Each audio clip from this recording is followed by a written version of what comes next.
Donc le thème que je vais évoquer avec vous cet après-midi, c'est « Face au mondialisme, que faire ?» Alors déjà, commencer par définir ce qu'est le mondialisme.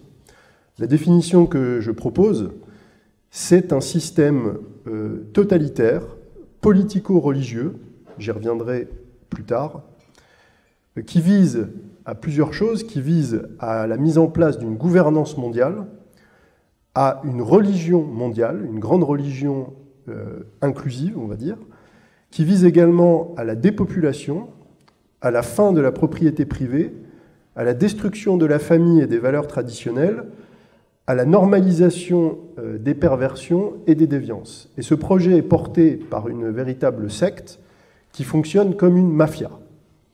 Donc ça, c'est pour définir ce que c'est le mondialisme en quelques mots, et pour comprendre aussi la nature de l'adversaire qu'il représente. Et donc vous avez vu, je l'ai décrit comme un système totalitaire. Je pense que le mot n'est pas trop fort, parce que le mondialisme cherche, et c'est justement l'enjeu de son projet, c'est de s'assurer un contrôle sur tous les aspects de notre existence. Donc nous l'avons vu déjà à l'œuvre il y a quelques années avec ce qui s'est passé durant la crise Covid, avec le contrôle de la réduction de nos libertés, le contrôle sur notre santé, avec le pass sanitaire, les vaccins dont au passage les effets secondaires sur la santé commencent à être de plus en plus visibles et de moins en moins susceptibles d'être niés. Mais nous avons aussi cette mise en place du totalitarisme avec la destruction des États-nations qui permet d'avancer justement vers cette gouvernance mondiale que je viens d'évoquer, et le transfert de ce pouvoir à des entités supranationales, comme par exemple l'OMS. Je ne sais pas si certains d'entre vous le savent, mais actuellement se négocie un traité qui s'appelle le traité du règlement sanitaire international, le RSI, qui vise ce nouveau traité, en cas de pandémie, de transférer, de donner les pleins pouvoirs à l'OMS. C'est-à-dire que l'OMS qui va s'auto-saisir et qui va elle-même déclarer un état de pandémie, va s'auto-accorder les pleins pouvoirs et empêchera les États de prendre des décisions de façon souveraine sur la gestion de cette pandémie. Concrètement, qu'est-ce que ça veut dire? Ça veut dire que, par exemple, vous vous souvenez peut-être qu'un pays comme la Suède a pu, pendant la crise Covid, ne pas du tout mettre en place les mêmes mesures que ce que la France ou que d'autres pays. C'est-à-dire, eux, ils n'ont pas eu de confinement, ils ont réduit ça, il n'y avait que les personnes âgées qui étaient invitées à rester chez elles, ils n'ont pas eu des masques, ils ont eu vraiment un confinement, enfin, des mesures sanitaires très légères. Donc ça, par exemple, avec ce nouveau règlement sanitaire international qui est en train d'être négocié à l'heure où je vous parle, ça ne pourra plus être possible. C'est-à-dire que tous les pays devront s'aligner sur ce qui se passe sur la décision de l'OMS. OMS qui, au passage, est financée par des États, mais aussi des entreprises privées, comme la fondation Bill et Melinda Gates. Donc il y a ce point-là, il y a une société, je parle de totalitarisme parce qu'on est dans une société de surveillance généralisée. Donc ça se fait, notamment vous voyez au nom de la lutte contre l'insécurité, vous voyez là avec les Jeux Olympiques qui se profilent en France, cette surveillance généralisée est en train de se mettre en place. On parle même de confinement olympique, on parle de reconnaissance faciale, on parle de surveillance partout dans Paris avec des drones, etc. Donc ça, c'est pour le volet, on va dire, sécuritaire plus classique. Mais vous avez aussi quelque chose qui est moins connu et qui est aussi en train d'arriver, c'est ce qui s'appelle les CBDC, les monnaies numériques de banque centrale. Ça, c'est un projet de longue date qui est porté par les grandes structures financières mondialistes. Qu'est-ce que ça veut dire concrètement? Ça veut dire qu'on va passer une monnaie numérique, mais une monnaie qui ne sera plus émise par les banques, donc les banques de détail, enfin les grandes banques qu'on connaît aujourd'hui, mais par les banques centrales directement. Et donc l'intérêt de cette monnaie, qu'est-ce qu'elle permettra de faire? Elle permettra de contrôler vos dépenses, parce qu'une des caractéristiques des monnaies numériques, c'est qu'elles peuvent être programmables. Donc concrètement, qu'est-ce que ça veut dire? Ça veut dire que par exemple, vous aurez 2000 € de salaire, et sur ces 2000 €, vous aurez peut-être 200 € qui seront des euros essence. Et donc quand vous aurez épuisé votre stock d'euros essence, vous ne pourrez plus dépenser votre argent pour acheter de l'essence. On peut imaginer la même chose avec de la viande, avec des voyages en avion, etc. Quand vous avez des déclarations de certains qui vous disent dans l'avenir, on ne pourra plus prendre une ou deux fois des voyages en avion, en fait, ça sera grâce à ce biais-là. C'est-à-dire que vous ne pourrez même plus utiliser votre argent pour acheter ce que vous voulez. Et ça, ce n'est pas de la science-fiction. Il y a une vidéo que vous pouvez trouver sur Internet de Madame Lagarde, donc la présidente de la BCE, qui dit, je crois que c'était l'année dernière, que ce projet est en bonne voie d'avancement et il va commencer à être déployé à l'automne de cette année. Et on commence à avoir déjà il prépare un peu le terrain à la mise en place de ces monnaies numériques de banque centrale. Et donc, comme tout projet totalitaire, le mondialisme vise aussi à une chose, c'est le contrôle des enfants. Et donc ça se manifeste aujourd'hui avec, par exemple, l'idéologie de genre qui est imposée de plus en plus à l'école primaire, la propagande LGBT, ce qu'ils appellent l'éducation aux droits sexuels, ce qui est une aberration. Et ça se fait sur les enfants. Et là encore, on voit toujours la dimension globale et totalitaire du mondialisme, puisque ces mesures d'éducation sexuelle, d'initiation au genre, au LGBT, etc., ne sont pas l'apanage des États, mais proviennent d'institutions supranationales comme l'OMS ou l'ONU. C'est-à-dire que les directives qui sont appliquées en France par le ministère de l'Éducation nationale, vous les retrouvez en Australie, vous les retrouvez en Allemagne, vous les retrouvez aux Pays-Bas. Donc c'est bien la preuve, et je développerai ce point un peu plus tard dans ma conférence, c'est que ce n'est pas quelque chose qui pourrait être attribué à un État, mais bien un projet qui émane de structures mondiales.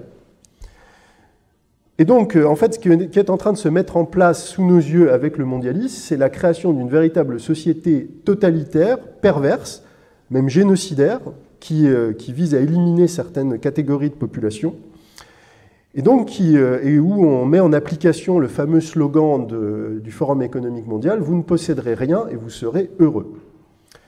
Et donc le premier concept que je voudrais introduire, parce que avant de dire que faire, il faut bien maîtriser les outils. Et c'est ce que dit notamment le grand stratège chinois Sun Tzu, c'est « Qui connaît son ennemi et se connaît lui-même, en sans combat ne sera jamais vaincu ». Donc il faut comprendre qui vous avez en face de vous. Alors le premier concept que je voudrais introduire, c'est celui de guerre hors limite, et de recadrer la lutte contre le mondialisme sous la forme d'une guerre. Parce que souvent, quand on parle de ça, et c'est un pli qu'on prend aujourd'hui, c'est-à-dire de voir tout par le spectre du politique et du combat politique électoral. C'est-à-dire les gens disent « Oui, mais vous êtes contre le mondialisme, bon, c'est votre opinion, finalement les mondialistes, ils portent un autre projet, un projet différent du vôtre, voilà, on est dans l'opposition de projet contre projet. » Mais ça, c'est une erreur de penser comme ça. Parce que ce que les mondialistes font, c'est une véritable guerre. C'est une guerre qui nous mène à nous, les peuples. Et donc c'est pour ça que j'introduis le concept de guerre hors limite, parce que la guerre a changé de nature. C'est-à-dire qu'autrefois, la guerre, c'était ce qu'on appelle les guerres conventionnelles ou les guerres de 3e ou 4e génération. Ce sont des guerres qui sont menées par des moyens militaires. Donc ça veut dire, c'est un peu ça, c'est ce à quoi on assiste en Ukraine, c'est-à-dire que vous voyez des soldats, des lignes de front, des bombardements, etc. Ça, ce sont les guerres de 3e et 4e génération. La guerre hors limite, dit guerre hybride, elle se caractérise par un élément important, c'est d'être multivecteur. C'est-à-dire on peut avoir des guerres conventionnelles, d'ailleurs c'est ce qui se passe en Ukraine, puisque l'Ukraine est un théâtre d'un front plus large. Vous avez une guerre conventionnelle, mais qui va être accompagnée d'autres actions qui vont se placer sur d'autres fronts. Donc vous allez avoir par exemple une guerre économique. Par exemple, c'est ce qu'on voit dans le cas de la Russie avec les sanctions. Et c'est déjà ce qu'on avait eu en Irak, c'est ce qu'on avait eu avec l'Iran, etc. Vous allez avoir une guerre du droit. Par exemple, les États-Unis utilisent le dollar. Ils utilisent un principe qui s'appelle l'extraterritorialité du dollar pour pouvoir sanctionner toute société ou toute nation qui commerce en dollars. Et comme toutes les matières premières sont libellées en dollars, ça donne un droit d'ingérence des États-Unis dans les affaires de tous les pays et de toutes les entreprises. Donc ça, c'est un instrument de guerre économique. Vous allez avoir une guerre de l'information. Alors ça, j'y reviendrai dans la première partie de cette conférence. Ça va être justement maîtriser le récit médiatique. Vous allez avoir aussi une guerre psychologique. Et ça, c'est très bien résumé par quelqu'un que je cite beaucoup dans mes essais, qui s'appelle le professeur James Gordiano, qui est membre du DARPA et qui est professeur à West Point. West Point, c'est l'équivalent de Saint-Cyr pour l'armée américaine, qui forme les officiers. Il y a une très belle conférence où il dit « Le cerveau humain sera le champ de bataille du XXIe siècle ».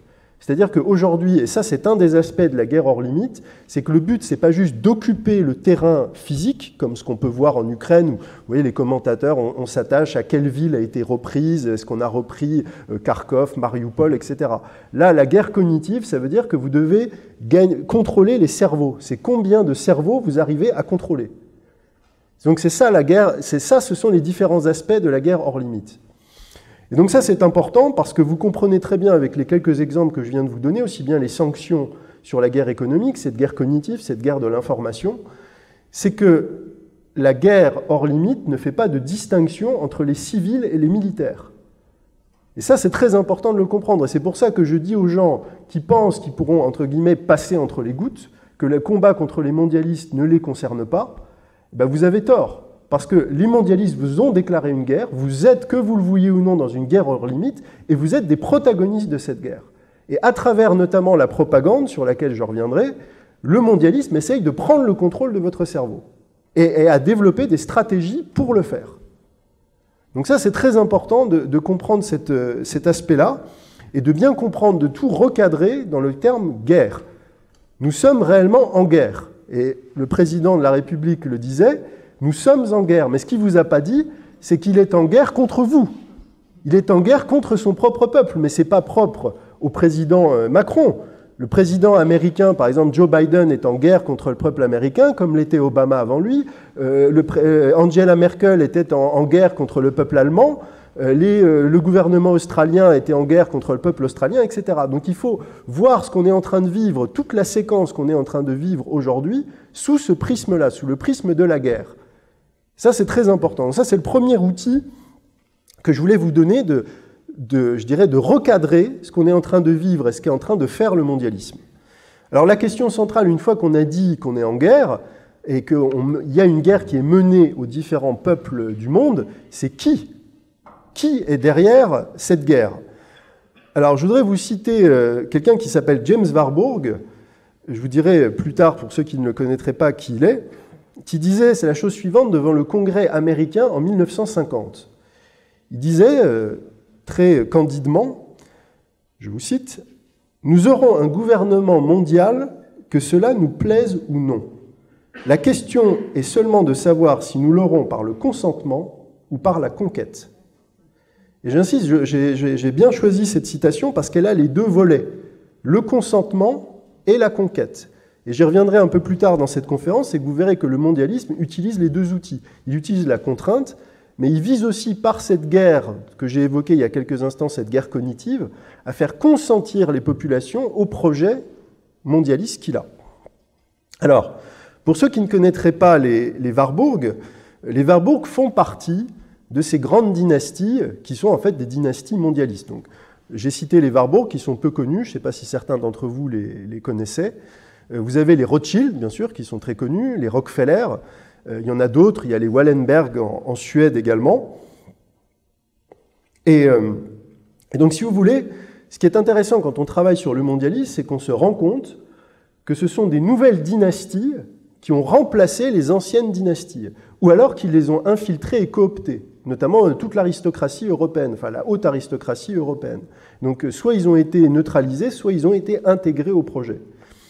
Et donc en fait, on a remplacé des structures de pouvoir par d'autres structures de pouvoir, à la différence que contrairement aux anciennes noblesses, qui étaient des noblesses qui s'étaient illustrées par des hauts faits, des services rendus à la couronne, etc., ces nouvelles dynasties sont des dynasties qui s'appuient essentiellement sur l'argent, qui tirent leur pouvoir de l'argent, de la finance, de l'industrie. Donc, par exemple, les Rothschild, c'est la finance, et notamment l'invention des banques centrales.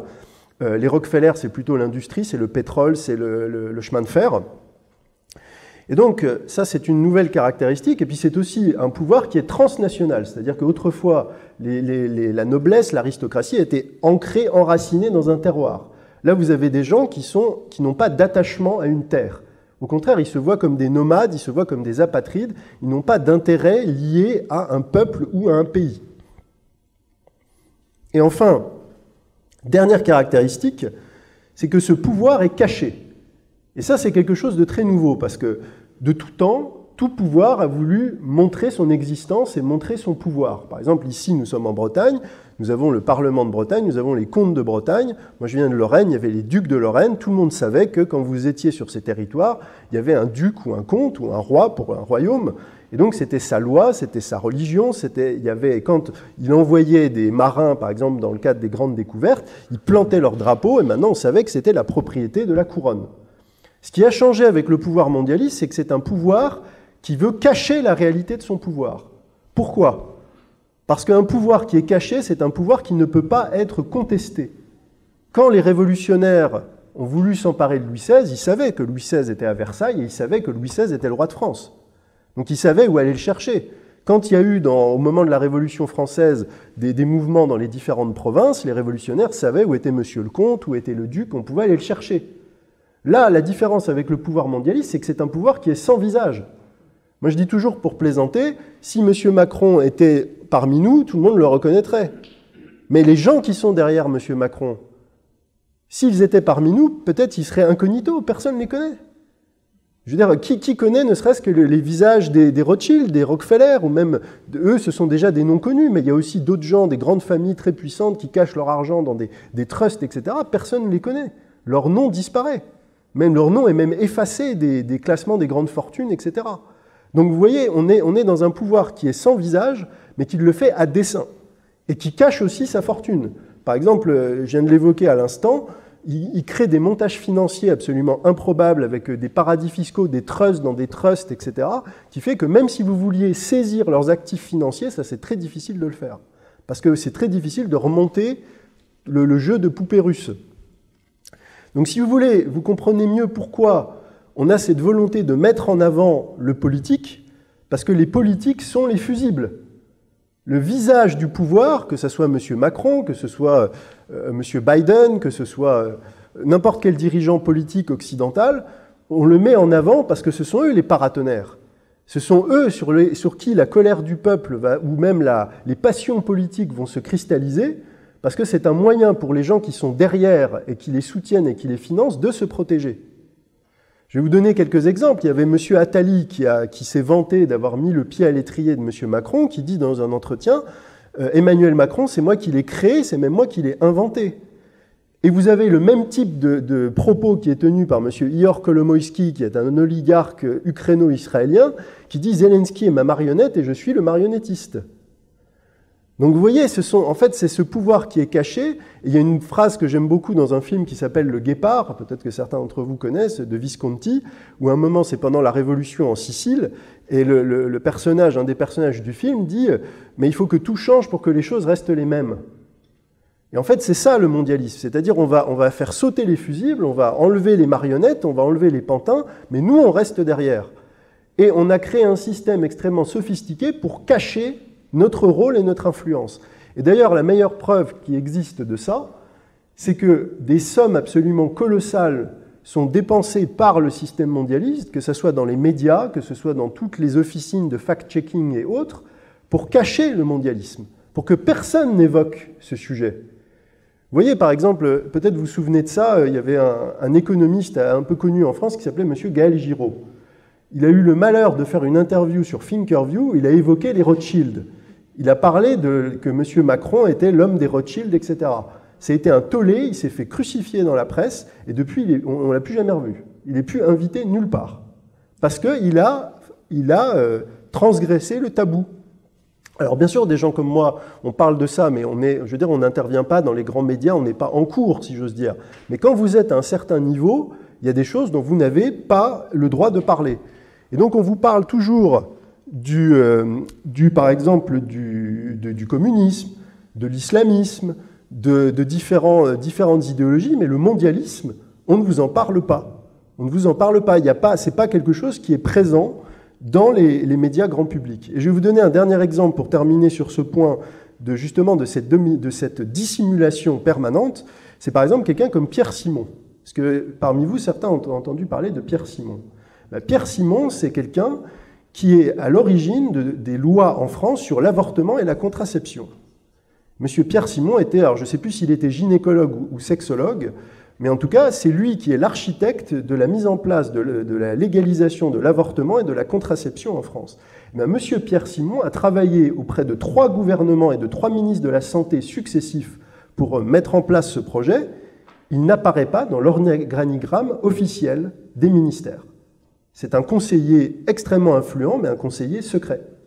Donc ça, c'est tout à fait le mode opératoire du mondialisme. C'est-à-dire que vous avez cette personne qui est au cœur du dispositif, mais sa présence va être cachée, sa présence va être dissimulée.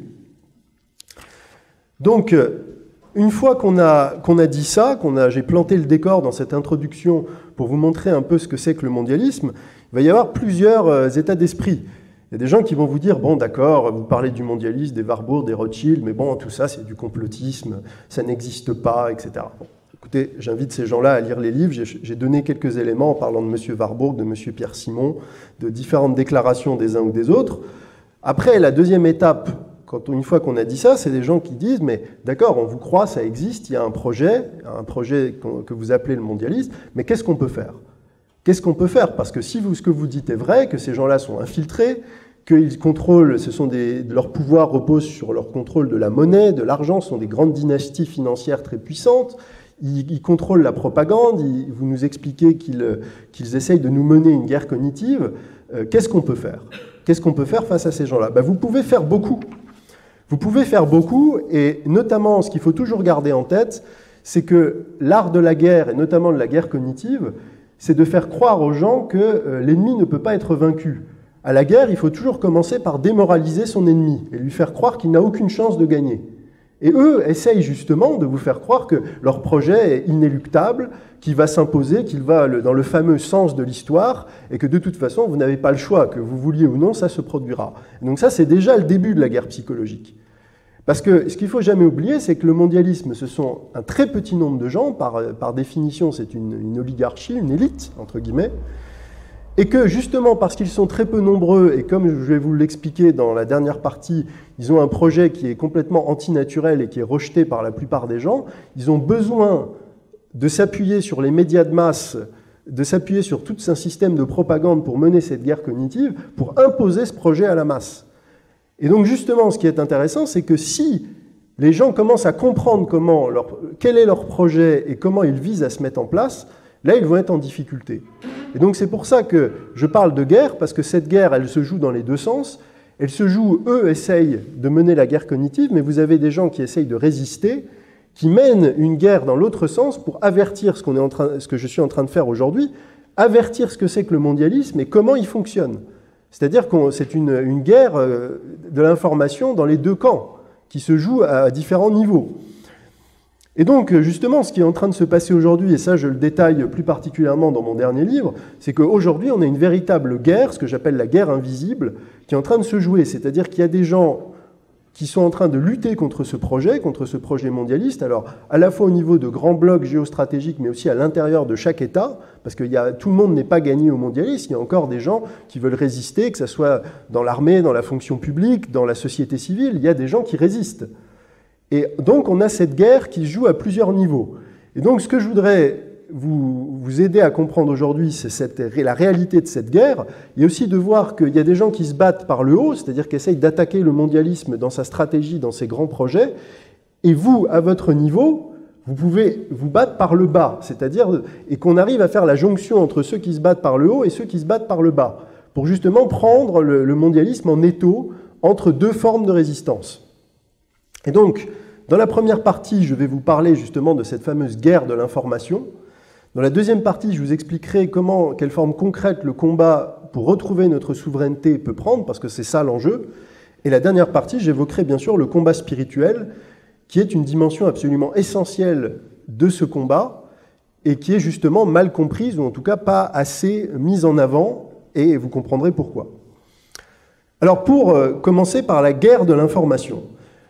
La guerre de l'information, déjà, c'est justement de révéler le projet, c'est-à-dire d'expliquer que tout ce qu'on est en train de vivre, la crise qu'on est en train de traverser, elle est liée à ce projet mondialiste que j'ai dépeint à grands traits dans cette introduction. Alors, ce qui est important avec ce projet mondialiste, c'est important de comprendre la vision d'ensemble et sa cohérence. Et moi, ce que je constate en allant faire des conférences, en rencontrant des lecteurs ou les échanges que j'ai sur les réseaux sociaux, c'est que souvent les gens ont une vision d'un aspect du projet mondialiste. Par exemple, il y a beaucoup de gens qui ont compris qu'il y avait quelque chose qui se tramait avec, par exemple, ce qui s'est passé avec le Covid, avec les vaccins. Donc ça les a amenés à la corruption de l'industrie pharmaceutique, ça les a amenés au projet de dépopulation. Il y a d'autres personnes qui découvrent ça par exemple, ce qu'ils voient avec leurs enfants à l'école, c'est-à-dire ils découvrent la propagande sur les droits sexuels ou sur l'éducation, entre guillemets, sexuelle des enfants ou les droits LGBT. Donc, la propagande LGBT. Donc chacun y vient un petit peu par un bout. Il y en a, c'est les libertés publiques. Enfin voilà, chacun. Et donc ce qu'il faut voir, c'est comment le projet est cohérent. Je vais vous donner un exemple. Par exemple, vous ne pouvez pas comprendre le projet de dépopulation du mondialisme si vous ne comprenez pas le développement technologique, par exemple, de l'IA et du transhumanisme. Parce que les deux vont de pair.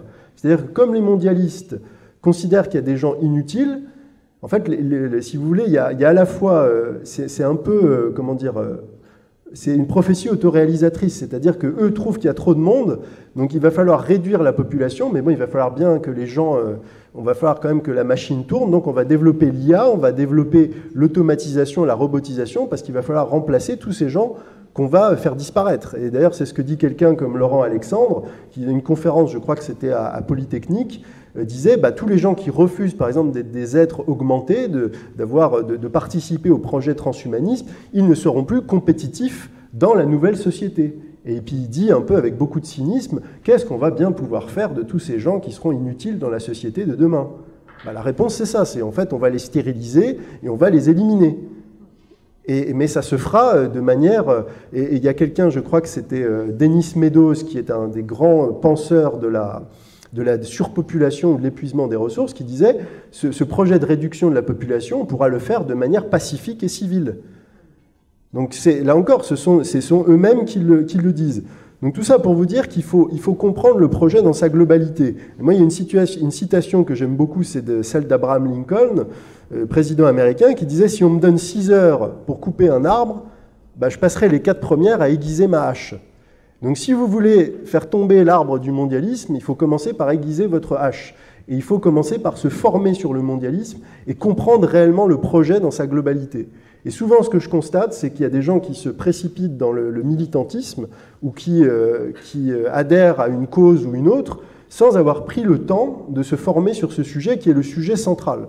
Et si vous ne comprenez pas ce qu'est le mondialisme, comment il fonctionne et quels sont ses objectifs à moyen et long terme, en fait, vous ne pouvez pas le combattre de façon efficace et même pire. Des fois, vous pouvez, sans vous en rendre compte, aller dans le sens de ces objectifs en pensant à long terme, en pensant le combattre. Je vais vous donner un exemple très concret. Vous voyez que de plus en plus dans les médias, on va vous parler de l'islamisation ou du problème de l'émigration. Ça, c'est tout à fait un cas d'école. Je ne suis pas en train de dire qu'il n'y a pas de problème avec l'islamisation ou avec l'émigration de masse. C'est des problèmes et je les évoque d'ailleurs dans mes essais. Mais par exemple, ça c'est un sujet, ce qu'il faut voir, c'est dans quel cadre cela est utilisé par le mondialisme. Et par exemple, les gens qui vont vous parler de l'immigration ou du problème du grand remplacement, vous évoquent jamais le plan Kalergi, qui est un plan mondialiste. Ça a été écrit noir sur blanc dans les années 20, qu'il fallait métisser l'Europe, qu'on allait faire venir des populations en masse pour détruire en fait les sociétés européennes. Et on vous parle, donc on ne vous parle pas du plan Kalergi, on ne vous parle pas de la Pan-Europe, qui est l'association qui avait été créée pour mettre en place ce projet, on ne vous dit pas que la plupart des présidents de la République française depuis Pompidou sont membres de la Pan-Europe. Donc vous voyez, on vous donne une information en vous disant « Ah, il faut lutter, l'émigration c'est mal », mais on ne vous donne pas les clés pour comprendre le projet mondialiste qu'il y a derrière. Et de la même manière, on vous dit, par exemple, regardez, c'est l'idée de conflit de civilisation avec l'islam. Mais par exemple, aux États-Unis, les mondialistes américains sont en train de détruire les États-Unis comme on détruit l'Europe, sauf qu'ils n'utilisent pas des musulmans venus d'Afrique, ils utilisent des catholiques venus d'Amérique du Sud. Donc, en fait, les États-Unis, qui sont un pays blanc protestant, sont détruits comme l'Europe l'est par l'émigration qui vient musulmane du Maghreb, par des catholiques hispanophones. Donc le problème, ce n'est pas la question de l'islam ou de l'émigration venue d'Afrique, le problème c'est l'instrumentalisation de la déstabilisation démographique et culturelle des pays par le mondialisme. Et donc vous voyez les choses sous un autre angle, quand vous comprenez comment en fait la question, c'est l'émigration de masse n'est qu'un outil. Un outil qui se décline selon les pays. Et par exemple, vous voyez, en Chine, pour déstabiliser la Chine, ils vont utiliser les Ouïghours avec lesquels on nous bassine en permanence. En Russie, pour déstabiliser la Russie, ils ont utilisé l'Ukraine ou les populations du Caucase comme les Tchétchènes. L'idée, c'est que vous avez un corps politique qui est homogène, qui a une homogénéité culturelle. On va essayer de le déstabiliser. Et on va utiliser les moyens qu'on a sous la main. Donc voilà, dans le cas des États-Unis, ça sera des catholiques. Et dans le cas de l'Europe, ça sera des musulmans. Donc peu importe en fait la confession. Donc c'est un exemple. Donc c'est pour ça qu'il faut comprendre le projet Et comprendre ce projet, ça passe par vous informer. Et pour se former, il faut s'informer. Et donc, j'espère, bon, je pense que vous êtes nombreux à le savoir ici présent aujourd'hui, c'est que les médias vous mentent. Les médias vous mentent, mais ils vous mentent de manière extraordinaire. C'est-à-dire qu'il faut bien comprendre que les médias de masse sont la branche propagande du système mondialiste. Et il y a notamment quelque chose qui s'appelle l'opération Mockingbird, qui est une opération qui a été menée par la CIA dans les années 50, où c'est écrit noir sur blanc, notre objectif, c'est de prendre le contrôle des journalistes et de faire des journalistes en fait des agents au service de notre projet. Et il faut savoir que la CIA est un élément du système mondialiste. Ça a été créé par Alan Dulles, qui est un grand agent mondialiste lié à la famille Rockefeller. Donc la CIA est un État dans l'État. En fait, c'est pas du tout au service des États-Unis, c'est au service du mondialisme. C'est un État dans l'État. Et donc, moi, vraiment, le conseil que je peux vous donner pour rentrer dans quelque chose de plus concret, c'est que faire? C'est arrêter d'écouter les médias de masse.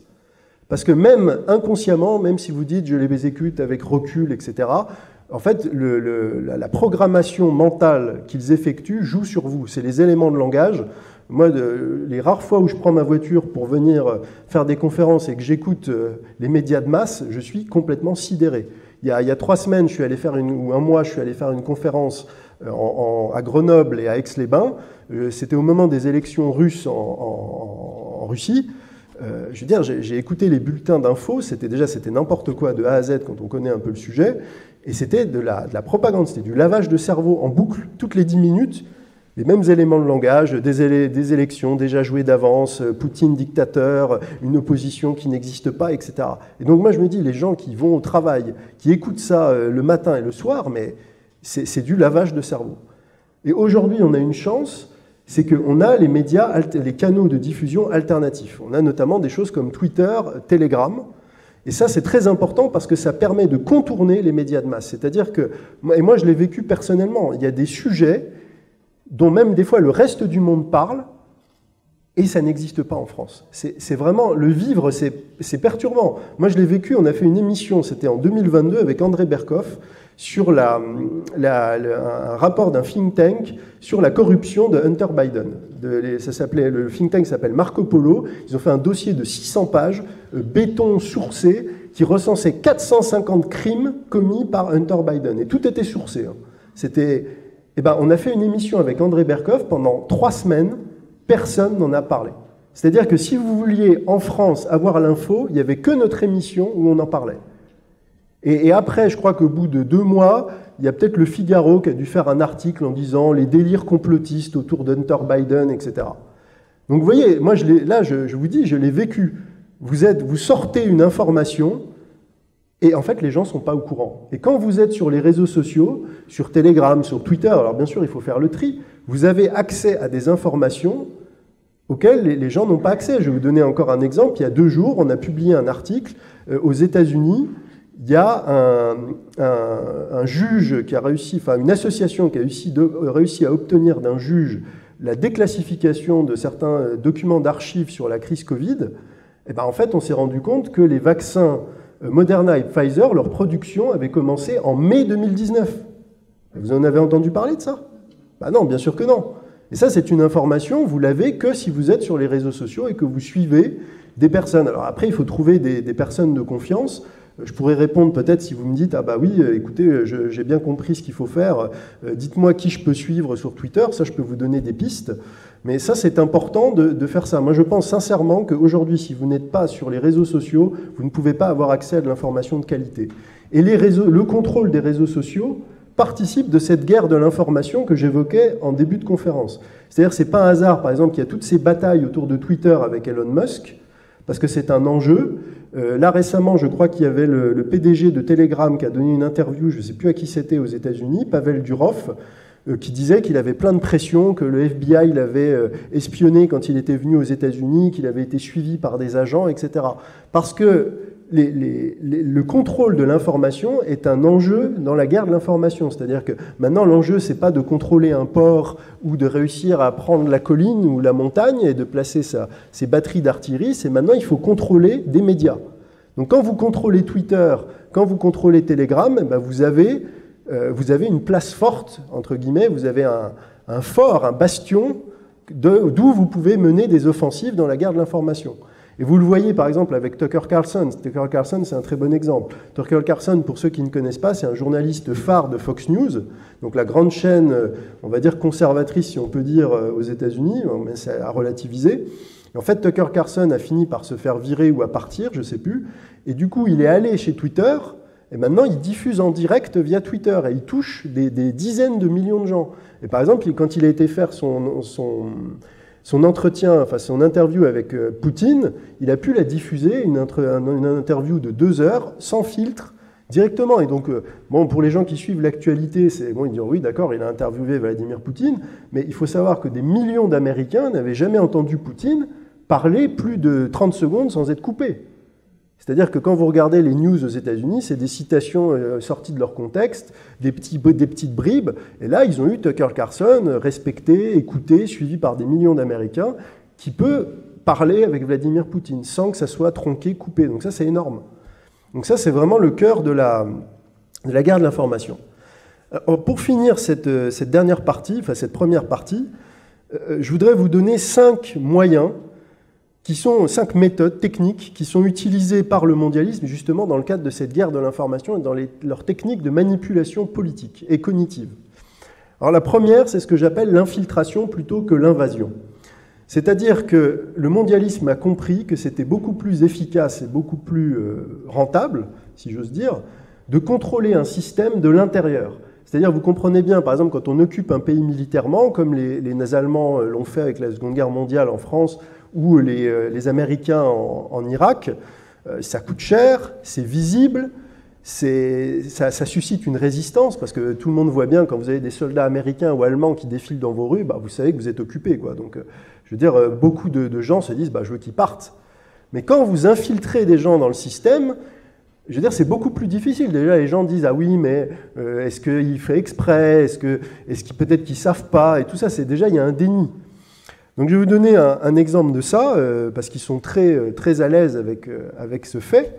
C'est Klaus Schwab en 2017 qui dit à Harvard devant un parterre d'étudiants, comme vous aujourd'hui, à la Kennedy School de Harvard. La Kennedy School, c'est l'équivalent de Sciences Po à Harvard, enfin c'est pour les grandes institutions internationales. Il dit, en sachant qu'il est filmé, il dit donc ça en 2017, il dit « Avec mes Young Leaders, nous avons pénétré tous les gouvernements de la planète. » Et j'emploie ces mots, nous avons pénétré tous les gouvernements de la planète. Et il dit, ah bah, Macron c'est nous, Trudeau c'est nous, Merkel c'est nous, même Poutine c'était nous, etc. Et après il continue en disant, il dit, bah, hier j'étais à l'ambassade, donc probablement à Washington, il y avait des gens du gouvernement argentin, la moitié c'était des types à moi. Et donc en fait ça c'est une technique qui a été développée par le mondialisme, qui remonte, les Young Leaders, ça a été créé, la première mouture je crois que c'est dans les années 70-80, et après ça a pris d'autres formes, enfin il y a différents programmes qui se sont créés, mais ça remonte bien avant, quand vous travaillez sur l'histoire du mondialisme, ça remonte aux bourses Rhodes. Les bourses Rhodes, c'était créé par Cecil Rhodes, qui est un agent mondialiste qui a donné son nom à la Rhodésie notamment, qui est maintenant l'Afrique du Sud, enfin qui est une partie de l'Afrique du Sud. Et si vous voulez, ils ont créé les bourses Rhodes dans les universités d'élite que sont Cambridge et Oxford en Angleterre. Et en fait, l'idée, c'était déjà de mettre la main sur l'élite. C'est-à-dire vous allez financer, coopter l'élite et vous allez la mettre au service du projet mondialiste. Leur stratégie, c'était de dire, on va commencer par le haut et on va diffuser nos idées dans le haut de la société. Donc c'est une stratégie qui remonte à plus d'un siècle. Donc là, quand on parle de la French American Foundation ou des Global Young Leaders, c'est l'actuel, mais ça remonte à la fin du 19e. Je vais vous donner un autre exemple d'infiltration, c'est par exemple ce que fait George Soros. George Soros a dépensé 40 millions de dollars pour faire élire des procureurs et des juges aux États-Unis, parce qu'aux États-Unis, ce sont des charges électives.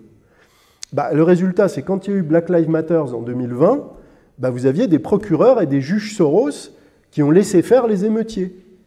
Et donc du coup, Soros peut aller négocier avec Trump en disant bah, « Ok, là on est dans une guerre larvée, une guerre civile larvée. Toi, tu as tes soldats, tu as tes militaires patriotes. Moi, j'ai mes antifas, j'ai mes Black Lives Matter, en fait, c'est une guerre. C'est une guerre et j'ai mes shérifs et mes procureurs qui laisseront les émeutiers faire. » Et donc, en fait, vous voyez, le rapport de force et le front, il se trouve là. Donc ça, c'est un exemple de ce que permet l'infiltration plutôt que l'invasion. C'est-à-dire que vous allez être dans un rapport de force politique et même de guerre interne, et vous allez utiliser les infiltrés pour réussir votre projet. Et d'ailleurs, c'est ce qu'on a vu avec le Covid. Vous voyez que le Covid, on a eu les médecins, les gens du conseil sanitaire, vous avez eu les gens qui sont chargés de la vaccination, etc. Tout le monde était au diapason du gouvernement. Pourquoi ? Parce qu'ils ont infiltré pendant 10, 20 ans, ils ont mis les gens au poste clé, sachant que quand ils déclencheraient l'opération Covid, ça se passe comme prévu. Tout se déroule comme prévu. Et vous voyez par exemple que quelqu'un aux États-Unis, quelqu'un comme Anthony Fauci fait ce travail-là depuis les années 70 à peu près. Aussi bien la partie recherche que la partie je mets des hommes à ma main partout dans le système de santé américain. Voilà. Donc ça, c'était la première technique. Vous avez la deuxième technique, c'est l'ingénierie sociale. Là, il faut savoir que l'ingénierie sociale, c'est défini comme la science qui étudie ou permet la modification furtive des comportements et des attitudes. C'est-à-dire qu'on va modifier vos pensées, vos représentations, vos comportements, mais sans que vous vous en rendiez compte. Moi, j'ai découvert ça par le biais de l'économie, puisqu'il y a une discipline qui s'appelle l'économie comportementale, avec notamment la notion de nudge. Nudge, ça veut dire en anglais donner un petit coup de coude. Donc on vous donne un coup de coude, on vous pousse pas en disant tu dois faire ça, on vous donne un petit coup de coude pour vous emmener dans la direction souhaitée. Et donc, il faut savoir que la science de l'ingénierie sociale a été inventée par les mondialistes. C'est quelque chose qui trouve ça, comme beaucoup de projets mondialistes à Londres, en Angleterre, et ça a été développé par notamment la société Fabienne, à la fin du 19e. Et donc il y a eu plusieurs choses, et notamment l'Institut Tavistock, qui a été créé à Londres. L'Institut Tavistock, c'est vraiment le navire amiral de l'ingénierie sociale. Et il y a beaucoup de choses qui viennent de l'Institut Tavistock. Par exemple, j'évoque souvent le plan de l'âge du Verseau. Vous savez que toute la contre-culture des années 60, donc souvenez-vous, Beatles, Rolling Stones, libération sexuelle, les hippies, tout ça, pas du tout des phénomènes spontanés. C'est le plan de l'âge du Verseau de l'Institut Tavistock. Et le plan, c'était de dire on va détruire les modèles traditionnels, on va empêcher la transmission des valeurs entre les générations, et notamment on va ringardiser les parents aux yeux de leurs enfants. Et on va faire en sorte que les enfants aient d'autres codes, d'autres valeurs, etc. Et ça, c'est l'Institut Tavistock. L'Institut Tavistock, c'est ce qu'on retrouve aujourd'hui avec le transgenre. Toute la propagande, tout d'un coup, là, vous avez vu, depuis 5 ans, le transgenre est partout. Et c'est depuis 10 ans, un peu plus aux États-Unis. Ça aussi, c'est l'Institut Tavistock. Je vais vous donner un autre exemple d'ingénierie sociale. C'est ce qui s'appelle les ESG. Peut-être que certains d'entre vous en ont entendu parler, surtout si vous travaillez dans des grands groupes. Les ESG, en français, c'est critères sociaux et environnementaux. Donc ça, on va vous dire, par exemple, vous voulez faire un projet, soit d'investissement, soit dans le cadre des actions de votre entreprise, qu'est-ce que vous allez faire pour verdir votre activité ? Quelles actions vous allez mener en faveur de l'inclusivité ou de la diversité ? Donc ça veut dire LGBT, transgenre, etc. Ça, c'est les ESG. C'est les ESG. Et c'est très pervers parce que, là encore, ce n'est pas un contrôle direct. Si on va dire, par exemple, si vous êtes une banque, si vous êtes un fonds d'investissement, vous ne pouvez plus soutenir certains projets. Par exemple, aujourd'hui, vous voulez dire « Ah, je pense qu'il y a du pétrole en Bretagne, j'ai envie de financer, je suis sûr on a l'équivalent de l'Arabie Saoudite en Bretagne », vous ne trouverez personne pour vous prêter de l'argent pour développer des forages. Parce que les énergies fossiles, là, ça c'est anti-ESG. Donc même s'il y a de l'argent à se faire, même si c'est vrai, en fait, tout est déjà fléché. Et pareil, si vous dites, mais moi, mon boulot en tant qu'entreprise, moi, je m'en fiche des transgenres, je m'en fiche de la diversité, moi, je veux juste gagner de l'argent et vendre des produits à mes consommateurs. Non, ça, c'est plus possible. Personne ne vous prêtera de l'argent. Et aucun investisseur ne voudra mettre de l'argent dans votre activité, parce qu'il faut que vous intégriez les critères ESG dans votre activité. Et ça, quelqu'un le dit très bien, là encore, c'est Larry Fink, donc le PDG de BlackRock. BlackRock, c'est le plus grand fonds d'investissement mondial, c'est complètement contrôlé par le mondialisme. Larry Fink dit, je crois, en 2017, grâce aux ESG, nous allons forcer les comportements sur le genre et sur la race. Donc là encore, on va forcer les comportements. Donc ce sont des techniques.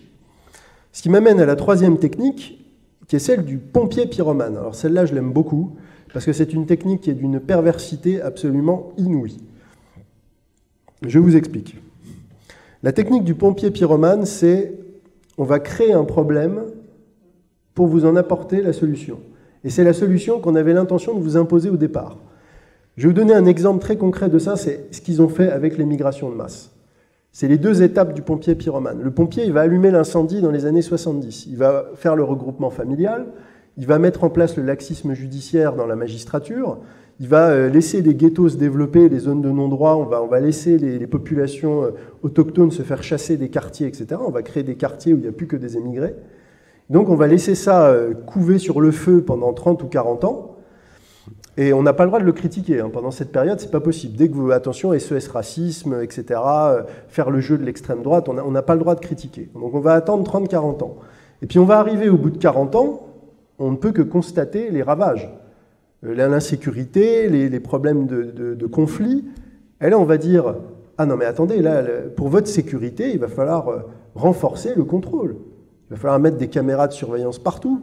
Il va falloir donner plus de pouvoir à la police, il va pouvoir donner plus de pouvoir aux services de renseignement pour lutter contre le terrorisme. On va voter des lois contre le séparatisme. Et les gens vont dire « Ah, merci, heureusement que l'État est là ». Et c'est ça la technique du pompier pyromane. Je vais vous donner un exemple de ça. Vous vous souvenez, l'année dernière, il y avait eu l'affaire de Crépol. Je ne sais pas si vous vous souvenez de ce jeune garçon qui avait été... il y avait eu un raid de racailles qui avait tué un jeune garçon à Crépol. Et il y avait des jeunes nationalistes qui voulaient se venger et qui voulaient aller faire une descente dans un quartier. Bon, la police s'était interposée, ils avaient été arrêtés, etc.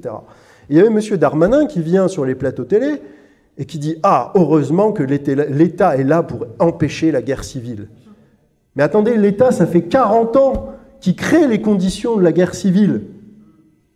Et les gens ont la mémoire courte. Et les gens vont dire merci, heureusement que l'État est là. Mais c'est ça le plan. Rappelez-vous ce que je vous disais avec Warburg. Par le consentement ou par la contrainte. Les gens vont consentir à la mise en place de la société de surveillance. Ils vont dire c'est formidable, merci, on a des caméras, comme ça on est en sécurité. Heureusement qu'il y a des portiques à l'entrée des établissements publics. Ça empêche les racailles de rentrer. Et en fait, les gens acceptent. Et en fait, ça, c'était le projet dès le départ. Mais sauf qu'il fallait en passer par la phase insécurité pour que les gens demandent à être mis en sécurité, entre guillemets. Et donc, c'est ça la perversité du système. Et ça, c'est d'ailleurs, et ce qui est intéressant, c'est que ça, je vous parle d'une échelle plus locale. Là, on parle des questions de vie quotidienne, d'insécurité au quotidien, etc.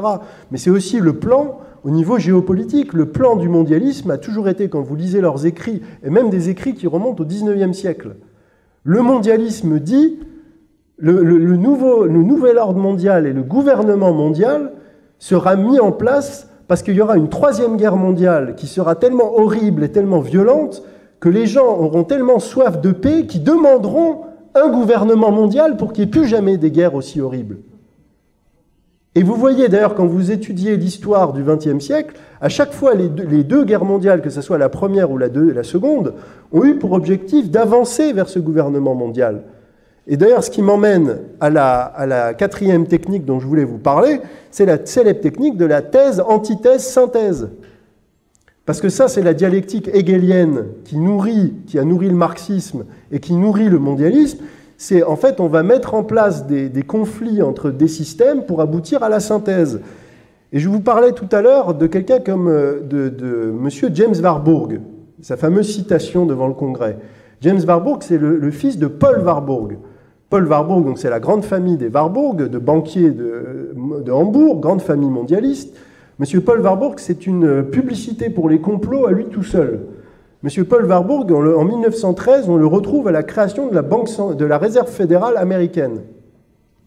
Réserve fédérale américaine, je fais juste une petite parenthèse pour ceux qui ne le sauraient pas.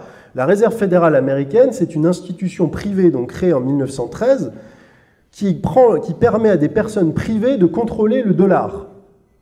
Il faut bien savoir que le dollar, ce n'est pas la monnaie du gouvernement des États-Unis. Le dollar est une monnaie privée qui appartient à des personnes privées qui prêtent de l'argent au Trésor américain et qui émettent de la dette en échange. Et quand je vous disais que le pouvoir des mondialistes est caché, moi j'ai fait presque à peu près un peu moins de 10 ans d'études de l'économie, personne ne m'a jamais dit que le dollar était une monnaie privée. On vous raconte que le dollar appartient au gouvernement des États-Unis, c'est pas vrai. Ça appartient à la Réserve fédérale américaine, c'est la Réserve fédérale américaine qui émet des dollars, et le gouvernement américain les achète à la Réserve fédérale. Donc ça, vous voyez, je fais juste une petite parenthèse. Et d'ailleurs, toute l'histoire politique des États-Unis au XIXe siècle, c'est la lutte pour empêcher la création d'une banque centrale.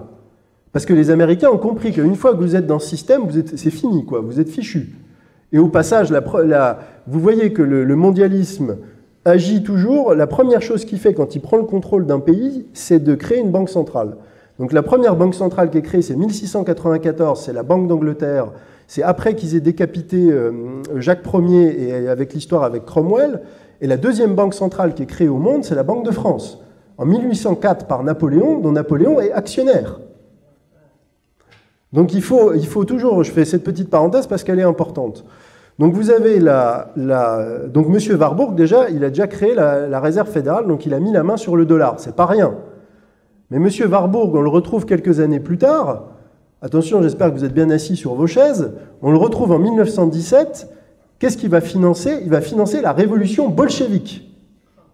Il va financer Trotsky. Et il y a les livres, notamment d'Anthony Sutton, qui donnent toutes les preuves. On a les virements, on a les preuves des virements.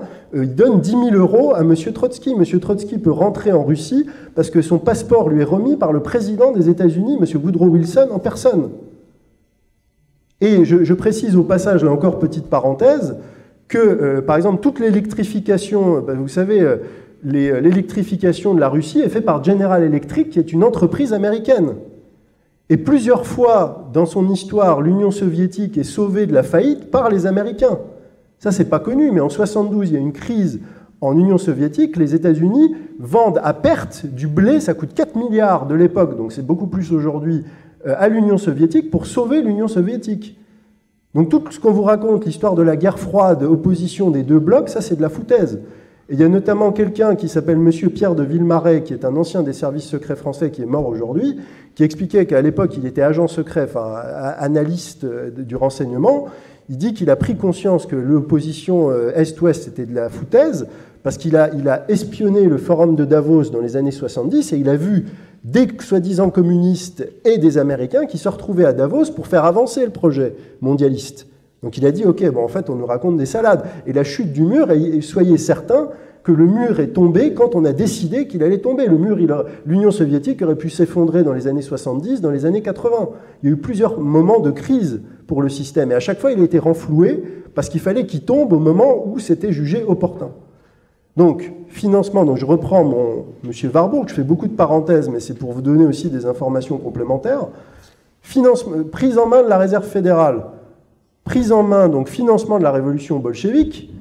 Et qu'est-ce qu'il fait M. Warburg en 1933? Il finance le parti nazi. Et donc là, c'est là où vous avez tout ce que je viens de vous dire. Antithèse les communistes, enfin thèse les communistes, antithèse les nazis. On a la Seconde Guerre mondiale qui est une véritable boucherie, on dit mais c'est horrible, plus jamais ça. Synthèse, l'ONU. L'ONU, c'est la première brique pour mettre en place un gouvernement mondial. Et d'ailleurs, au passage, l'ONU le bâtiment de l'ONU à New York est fondé sur un terrain qui est offert gracieusement par la famille Rockefeller. Eh oui. Donc vous comprenez toujours cette logique. Thèse, antithèse, synthèse. C'est important de comprendre cette dynamique. Ce qui m'amène à la dernière méthode, c'est ce qu'on appelle la révolution de couleur. Révolution de couleur ou révolution colorée. Qu'est-ce que c'est que la révolution de couleur? C'est un concept géopolitique qui, en fait, c'est un coup d'État, il n'y a pas d'autre mot, c'est un changement de régime, mais qui est présenté sous la forme d'une révolte démocratique et populaire. Donc le script est toujours le même, vous avez un dictateur, il est très méchant, c'est un terrible dictateur, il oppresse son peuple, et heureusement il y a les combattants de la liberté qui vont se lever et qui vont le renverser. Et donc toujours les combattants de la liberté, c'est des associations étudiantes, des ONG, et vous avez toujours une figure d'opposition qui est toujours mise en avant. Et il va faire la une des journaux, il va faire la une du Times, il va être personnalité de l'année pour le Times, il va être en une de Paris Match. Et donc là, vous voyez peut-être à qui je pense, par exemple, vous avez vu ça récemment avec Navalny, par exemple. Navalny, c'est le cas typique d'une personnalité qui est préparée pour préparer le terrain à une révolution de couleur. Et d'ailleurs, dans le cas de Navalny, on sait, il y a plusieurs éléments de preuve, notamment une vidéo avec un de ses associés proches qui négocie 20 millions de dollars avec les services britanniques. Donc c'est un agent d'influence étranger, M. Navalny, mais on vous le présente en Occident comme un combattant de la liberté qui résiste à Poutine, etc. Et on vous fait croire que c'est une grande figure d'opposition, que tous les espoirs des Russes sont placés en lui. En Russie, personne ne le connaît, M. Navalny. En dehors de 2-3 personnes à Saint-Pétersbourg et à Moscou, je veux dire, vous allez dans une ville russe même de 100 000, 200 000 habitants, personne ne sait qui c'est. Mais dans les médias occidentaux, on vous dit c'est l'espoir de la démocratie en Russie. Mais tout ça, c'est de la manipulation de l'opinion publique. Et donc, quand vous avez cette clé de la révolution de couleur, vous comprenez mieux beaucoup d'événements du XXe siècle. Par exemple, la révolution bolchevique est une révolution de couleur. Vous avez par exemple la Tiananmen en Chine, c'est une tentative de révolution de couleur. Mai 68, c'est une révolution de couleur menée par la CIA et le Mossad contre le général de Gaulle. Le printemps arabe en 2010-2011, c'est une révolution de couleur dans les pays arabes qui vise à mettre en place le gouvernement des frères musulmans notamment. L'Euromaïdan en 2014 en Ukraine à Kiev, c'est une révolution de couleur. Black Lives Matter en 2020 aux États-Unis, c'est une tentative de révolution de couleur qui échoue là, dans ce cas-là. Et bien sûr, je gardais le meilleur pour la fin, la mère de toutes les révolutions de couleur, c'est la Révolution française. Enfin, la Révolution dite française. Parce que la Révolution dite française, en fait, c'est pas du tout une révolution française, c'est une révolution qui est menée essentiellement par des agents étrangers qui sont à Londres, c'est notamment conduit en grande partie par, donc une partie par la franc-maçonnerie qui implante ses loges en France, etc. Et c'est commandé de son bureau par Lord Shelburne, qui est le directeur du renseignement extérieur anglais, et qui est lui aussi un proto-mondialiste, si on peut dire. Donc il n'y a rien à voir, et donc quand on vous présente la Révolution française, c'est la révolution du peuple qui se soulève contre la tyrannie, etc. Mais il faut bien garder une chose à l'esprit, c'est que le mondialisme est très habile, c'est-à-dire qu'il sait exploiter les vraies crises. C'est-à-dire dans le cas de la France, il y avait une vraie crise, il y avait un vrai problème avec l'Ancien Régime, il y avait des choses qui devaient changer, qui devaient être réformées, mais la plupart des Français voulaient garder le roi. Ils voulaient juste changer la façon dont fonctionnait la noblesse, peut-être réformer 2-3 choses, mais ils ne voulaient pas faire table rase complète, ils ne voulaient pas la République. Mais les mondialistes instrumentalisent les crises à chaque fois. Ils utilisent une crise, c'est du judo, c'est-à-dire qu'il y a une opportunité qui se présente et hop, on va, et c'est d'ailleurs quand vous lisez des témoignages d'époque, les gens se disent tout d'un coup on s'est retrouvé à abolir les privilèges et à proclamer la République, personne n'a compris ce qui s'était passé.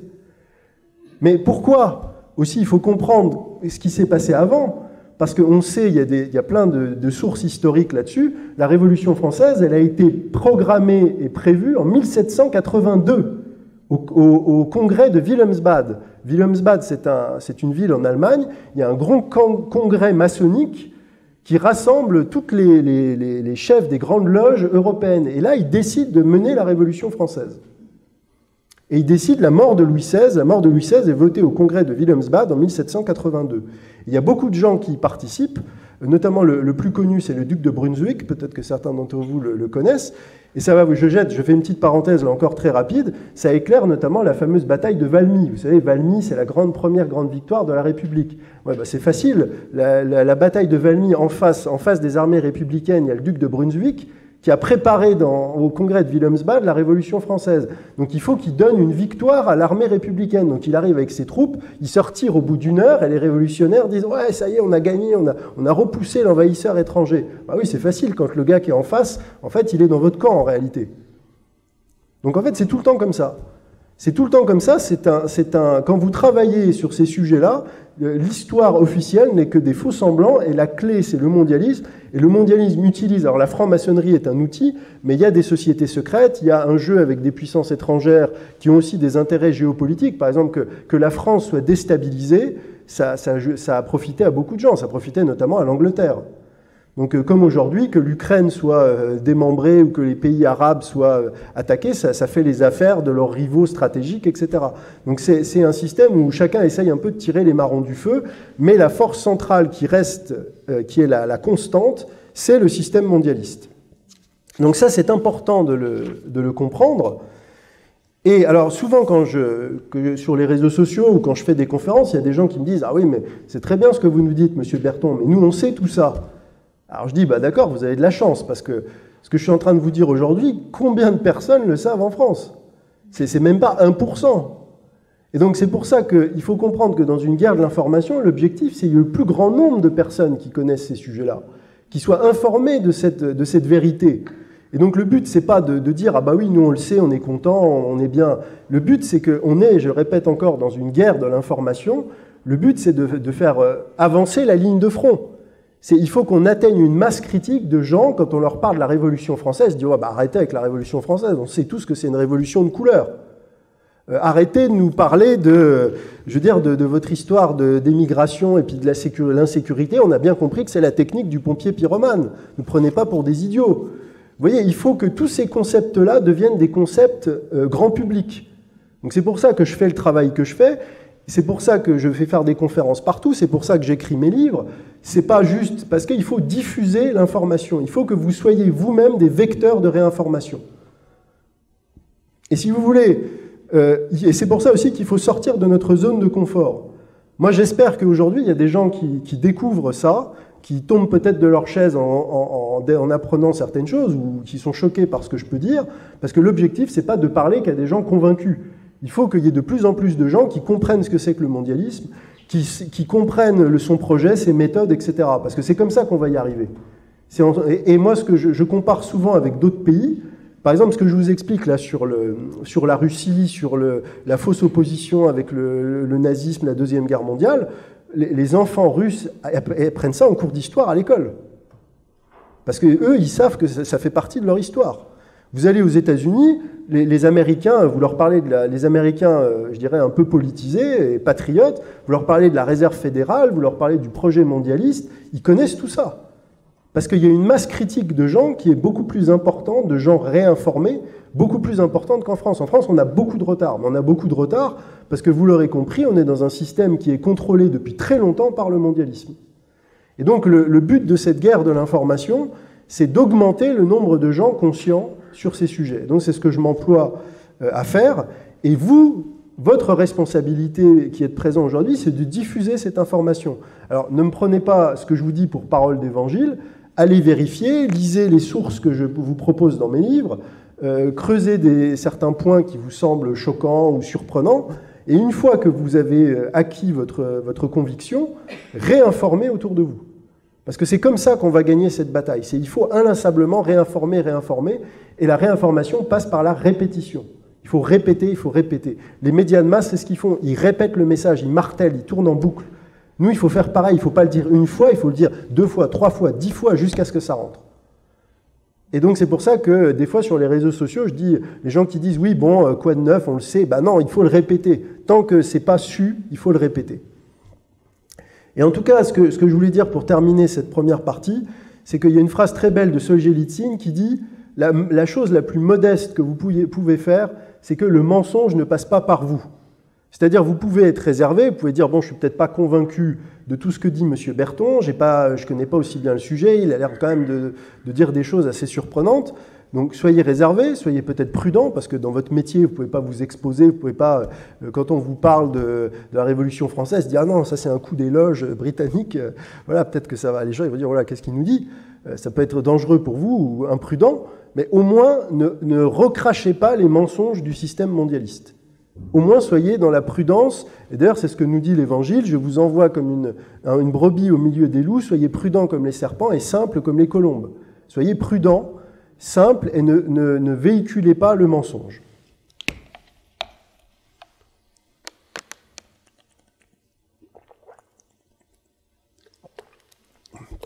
Ce qui m'amène à la deuxième partie de cette conférence, c'est le combat pour la souveraineté. Parce que vous aurez compris que l'objectif du mondialisme, c'est le contrôle total, c'est la mise sous tutelle de l'humanité. Et donc cette perte de souveraineté, elle est à la fois individuelle, mais elle est politique. Alors je vais passer très rapidement sur la politique, parce que l'enjeu de cette conférence, enfin le sujet de cette conférence, c'est que faire. Donc j'ai envie de parler concrètement de qu'est-ce que vous pouvez faire, et ne pas parler de sujets sur lesquels finalement on n'a que très peu de prise. Mais je voudrais quand même rappeler que politiquement, il y a des choses dont il faut avoir conscience. C'est-à-dire que, en gros, le but du mondialisme, je l'ai rappelé, c'est de détruire les États-nations. Donc pour ce faire, ils sont en train de détruire tous les attributs de souveraineté des États. Donc en fait, c'est quoi les attributs de la souveraineté? C'est la loi, c'est les frontières, c'est la justice, c'est la monnaie, c'est l'armée. En fait, aujourd'hui, on a perdu tous ces attributs. C'est-à-dire, je crois que c'était Marie-France Garot, qui était une grande dame politique française, qui disait « Aujourd'hui, la France n'est plus un État. On n'a plus les attributs de notre État. On a la coquille qui reste, mais on n'a plus les attributs de souveraineté régalien d'un État. » Et donc vous voyez d'ailleurs, ce que je vous disais en début de conférence, on a tout qui se met en place. On a l'OMS qui veut prendre le contrôle de notre politique, on a la Cour européenne des droits de l'homme qui nous impose sa jurisprudence, on a bientôt les monnaies de banque centrale qui veulent nous empêcher de perdre encore plus notre souveraineté monétaire qu'on a déjà perdu avec l'euro. Donc vous voyez, on a l'OTAN qui nous entraîne dans des conflits dans lesquels on n'a aucun intérêt.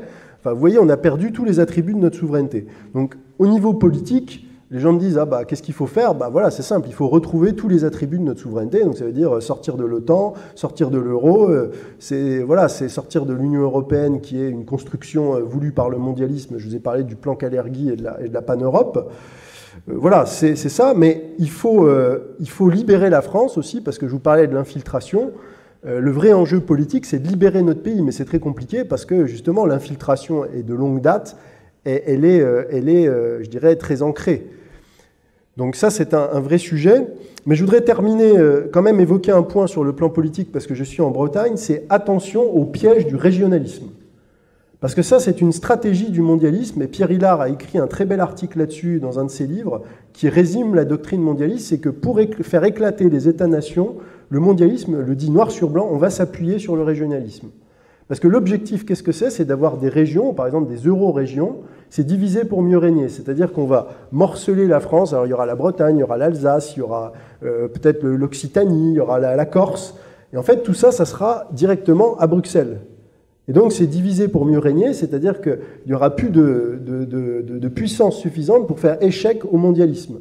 Et ça, c'est d'ailleurs ce qui est intéressant, c'est que c'est ce qu'avait réussi à obtenir la France au traité de Westphalie. C'est-à-dire, pour ceux qui s'en souviennent, le traité de Westphalie, c'est 1649 ou 48, si je ne dis pas de bêtises.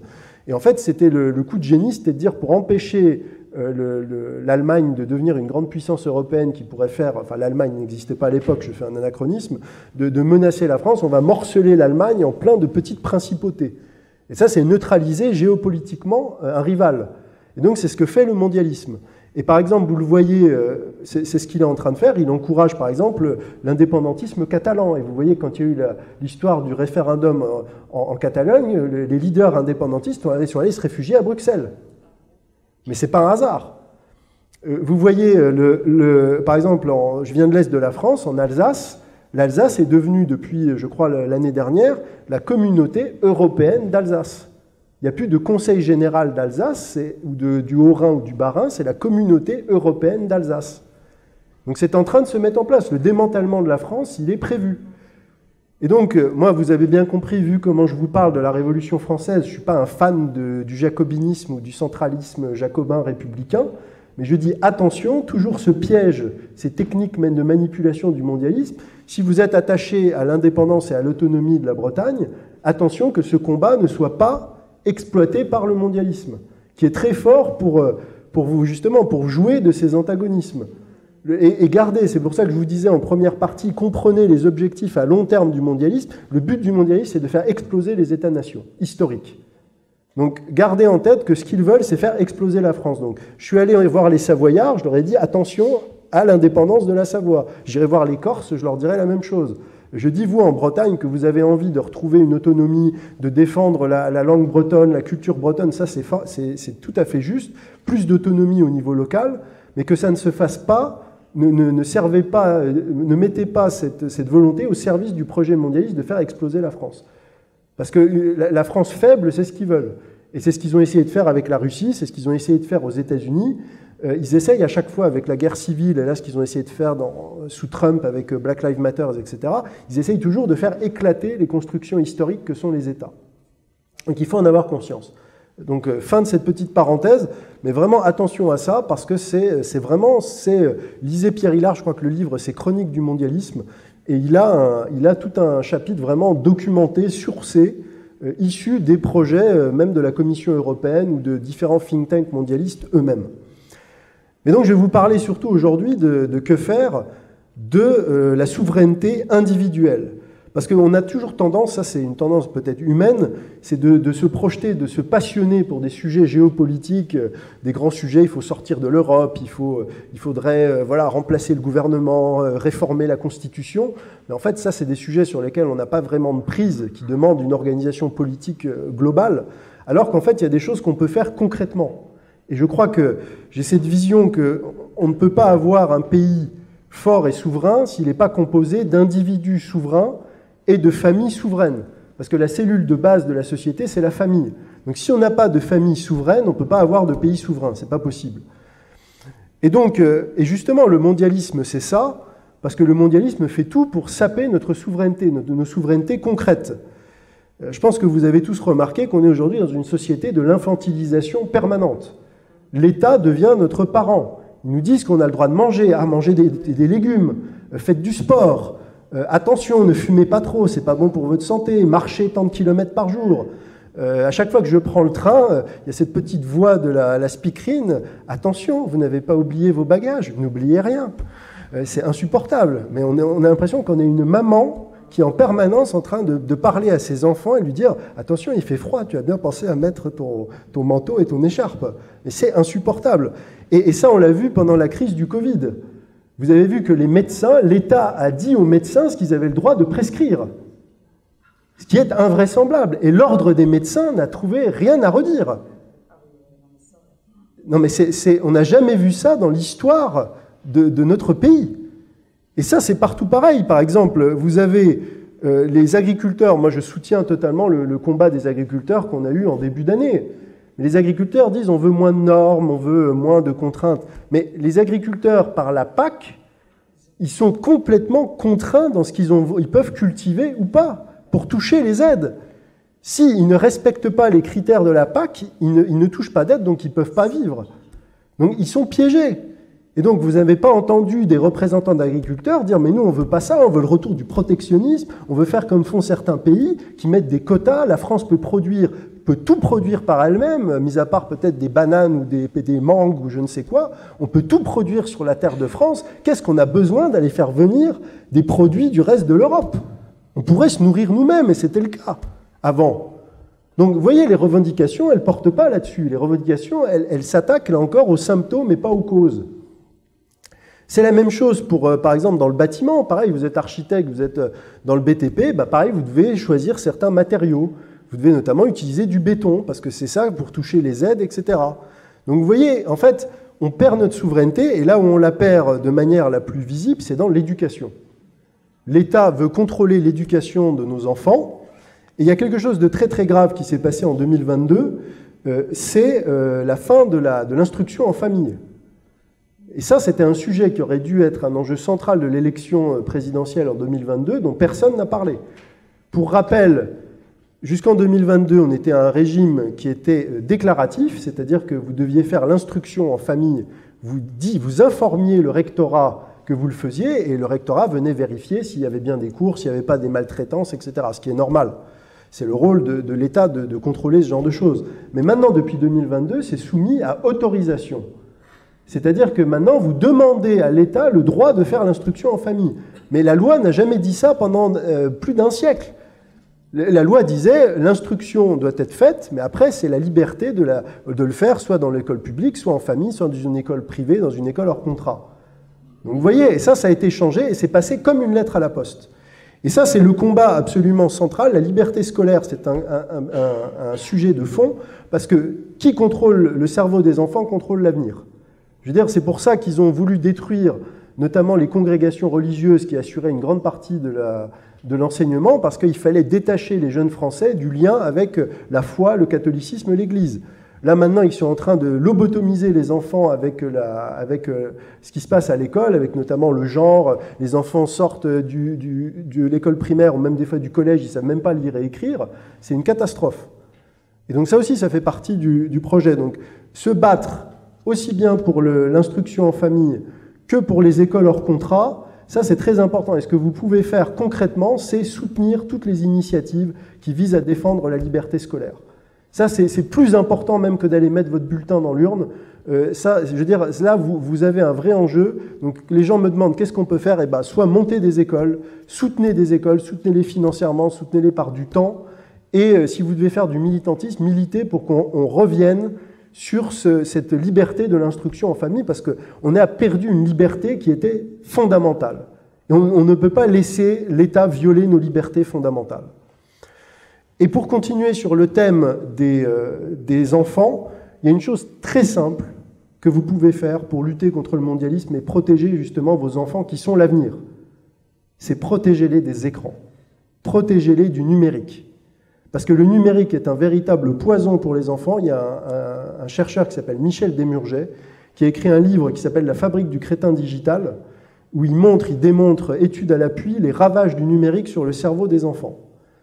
Et là encore, c'est pas un hasard, ça fait partie de cette guerre cognitive. C'est-à-dire que vos enfants ont le numérique, mais les enfants des mondialistes, eux, c'est crayon, papier et pas d'écran. Chez Steve Jobs, il n'y avait pas d'iPad, il n'y avait pas d'iPhone, il n'y avait pas d'iPad. Chez Bill Gates, il n'y a pas d'iPad. Et ils le disent. C'est pas moi qui invente, c'est eux-mêmes le disent. Et dans les écoles d'élite où vous payez 20 000, 30 000 euros l'année ou 30 000 $, c'est crayon, papier, on fait du jardinage, on fait des choses avec ses mains. C'est pas, tu es devant un écran et tu touches là avec ton doigt comme un... Non. Et donc, c'est pour que vos enfants soient abrutis et les leurs soient bien câblés cognitivement. Et ça, c'est la guerre aussi. C'est parce qu'il faut avoir une population docile, exploitable. Et donc, la réponse à ça, c'est ce que dit Michel Desmurget, c'est la suite d'ailleurs de la fabrique du crétin digital, c'est faites-les lire. La lecture, c'est l'antidote absolu à l'abrutissement généralisé. 20 minutes de lecture par jour, ça a des effets, là encore, il donne toutes les études, c'est des effets spectaculaires sur le cerveau. Et ça ne développe pas juste la mémoire, c'est aussi la capacité d'empathie, de se mettre à la place des autres, d'effectuer des raisonnements abstraits. Ça développe toutes les dimensions de l'intelligence, pas seulement les dimensions scolaires. Et donc ça, c'est quelque chose, voilà, peut-être certains sont surpris quand je dis ça, quel rapport avec le mondialisme, mais ça, c'est quelque chose qui commence dans vos foyers. Vos enfants, vos petits-enfants, vos nièces, vos neveux, enlevez-les des écrans, lisez-leur des histoires, faites-les lire, et ça, pour l'instant, le gouvernement ne peut rien faire. C'est quelque chose qui ne dépend que de vous. Que de vous. Et c'est à votre portée, c'est à la portée de tout le monde d'acheter même un livre de poche à 8 €, d'acheter les Fables de La Fontaine, d'acheter voilà, des choses comme ça et de les lire aux enfants. On peut le faire. Et ça demande, bien sûr, une organisation, un peu de discipline. Quand on est en famille, c'est toujours un peu compliqué de trouver du temps le soir, on est fatigué, mais le combat commence là. Le combat commence avec nos enfants et dans nos familles. Et le combat commence, bien sûr, pour terminer cette partie, déjà par commencer par fonder des familles. Parce que le mondialisme vise la dépopulation, je vous l'ai dit, il vise la stérilisation, et il veut que les gens ne fassent plus d'enfants. Et vous voyez bien, d'ailleurs, je vous parlais de cette guerre cognitive, on est dans une véritable guerre qui vise à dissuader les gens par tous les moyens de faire des enfants. Alors c'est la propagande sur le climat, on va tous mourir, l'avenir est horrible, ne faites pas d'enfants. On vous appauvrit, l'immobilier coûte une fortune, donc les gens se disent je ne pourrais jamais m'acheter une grande maison pour avoir une famille nombreuse. On vous bassine avec le transgenre, les jeunes, ils arrivent à 18 ans, ils ne savent plus s'ils sont hommes, ils ne savent plus s'ils sont femmes, qui ils sont, etc. On leur dit, on dit aux jeunes, vous voyez, de ces derniers temps, il y a eu plein d'articles même sur la vasectomie en disant, voilà, pour enlever la charge mentale aux femmes, il faut se stériliser, que les hommes se stérilisent. Le transgenre, les LGBT, tout ça participe de cette guerre. Là encore, c'est la guerre hors limite. C'est pour ça que vraiment, je vous ai donné ce concept en début de conférence. Quand on vous parle de stérilisation ou de surpopulation dans les médias de masse, c'est la guerre cognitive. Au lieu de vous bombarder avec un bombardier américain, c'est on vous bombarde le cerveau avec des idées qui vont vous viser à vous stériliser. C'est exactement le même résultat. C'est juste au lieu de vous tuer parce que votre maison s'est effondrée sur vous, on est même encore plus efficace. On vous avez même pas fait les enfants, quoi. Les enfants, ils sont déjà morts avant même d'avoir existé. Et c'est la même chose avec l'avortement, d'ailleurs, au passage. Je n'ai pas mentionné l'avortement, mais c'est exactement la même logique. En fait, avant, on tuait les gens à la guerre. Maintenant, la guerre, elle tue les gens avant même qu'ils aient existé.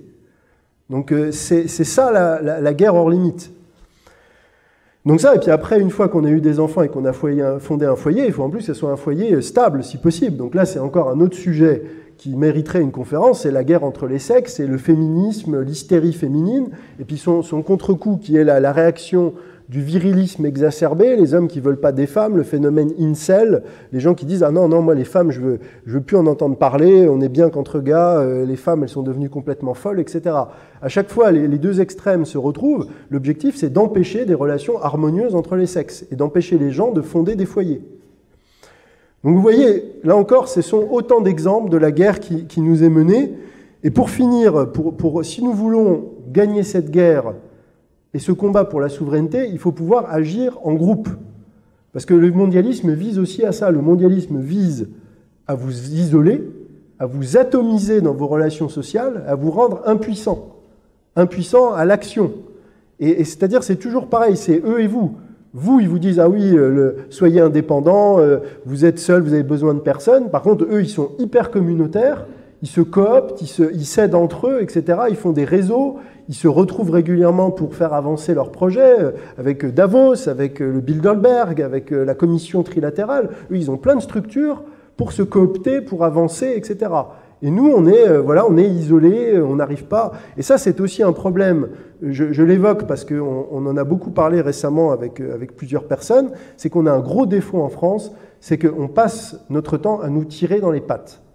Et ça, c'est quelque chose que l'on découvre quand on travaille à l'étranger ou avec des étrangers. Moi, j'ai parlé récemment avec des gens qui travaillent dans des entreprises internationales, qui ont été expatriés. Ils disent, c'est incroyable, les Français, ils se tirent tout le temps dans les pattes. C'est les seuls qui font ça. Vous voyez les Libanais, vous voyez les Chinois, vous voyez les Allemands, vous voyez les Américains, ils s'aident, ils se boostent, ils se promeuvent les uns les autres, ils se filent des tuyaux. Les seuls qui se tirent dans les pattes, c'est les Français.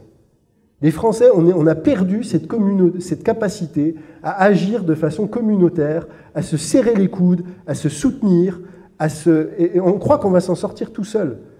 Mais c'est pas vrai, ça marche pas comme ça. Et moi, je le vois même dans le cadre de mon travail, je veux dire, dans ce qu'on appelle la dissidence, il n'y a pas de solidarité. Je veux dire, on est même entre les gens qui se battent contre le mondialisme, c'est des guéguerres de chapelle, d'ego, etc. Moi, j'essaye de jouer le jeu en ne rentrant pas dans cette logique-là, mais c'est pas du tout réciproque.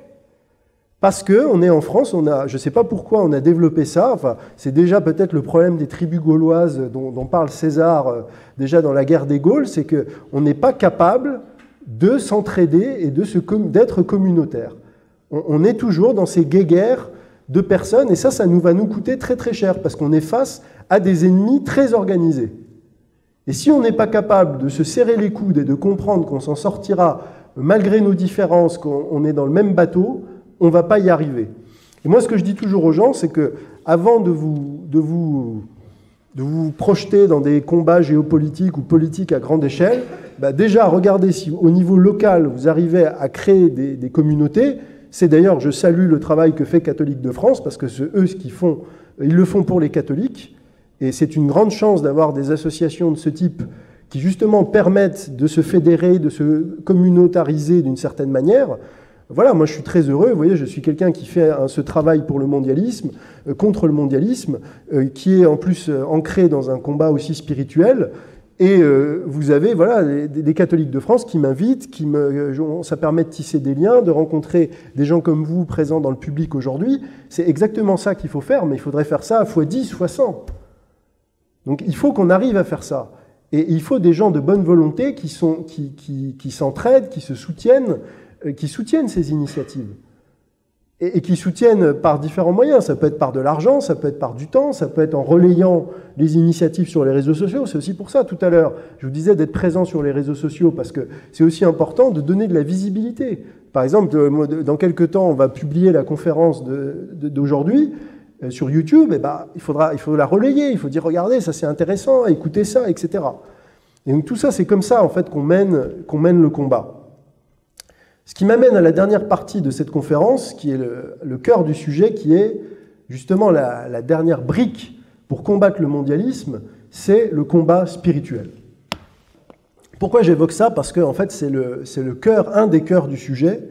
Il faut bien comprendre que le projet mondialiste que je vous ai décrit, je vous ai expliqué ses méthodes, je vous ai expliqué son attaque sur la souveraineté, en fait, c'est l'expression politique d'un projet spirituel. Il faut vraiment comprendre ça. C'est-à-dire que le cœur du mondialisme, c'est un projet spirituel, même messianique. Et d'ailleurs, j'ai pas besoin, c'est pas moi qui l'invente, c'est encore une fois eux-mêmes qui le disent. Souvenez-vous, qui se souvient de ce que disait M. Macron le 14 avril 2020 ? Exactement, la bête de l'événement est là et elle arrive.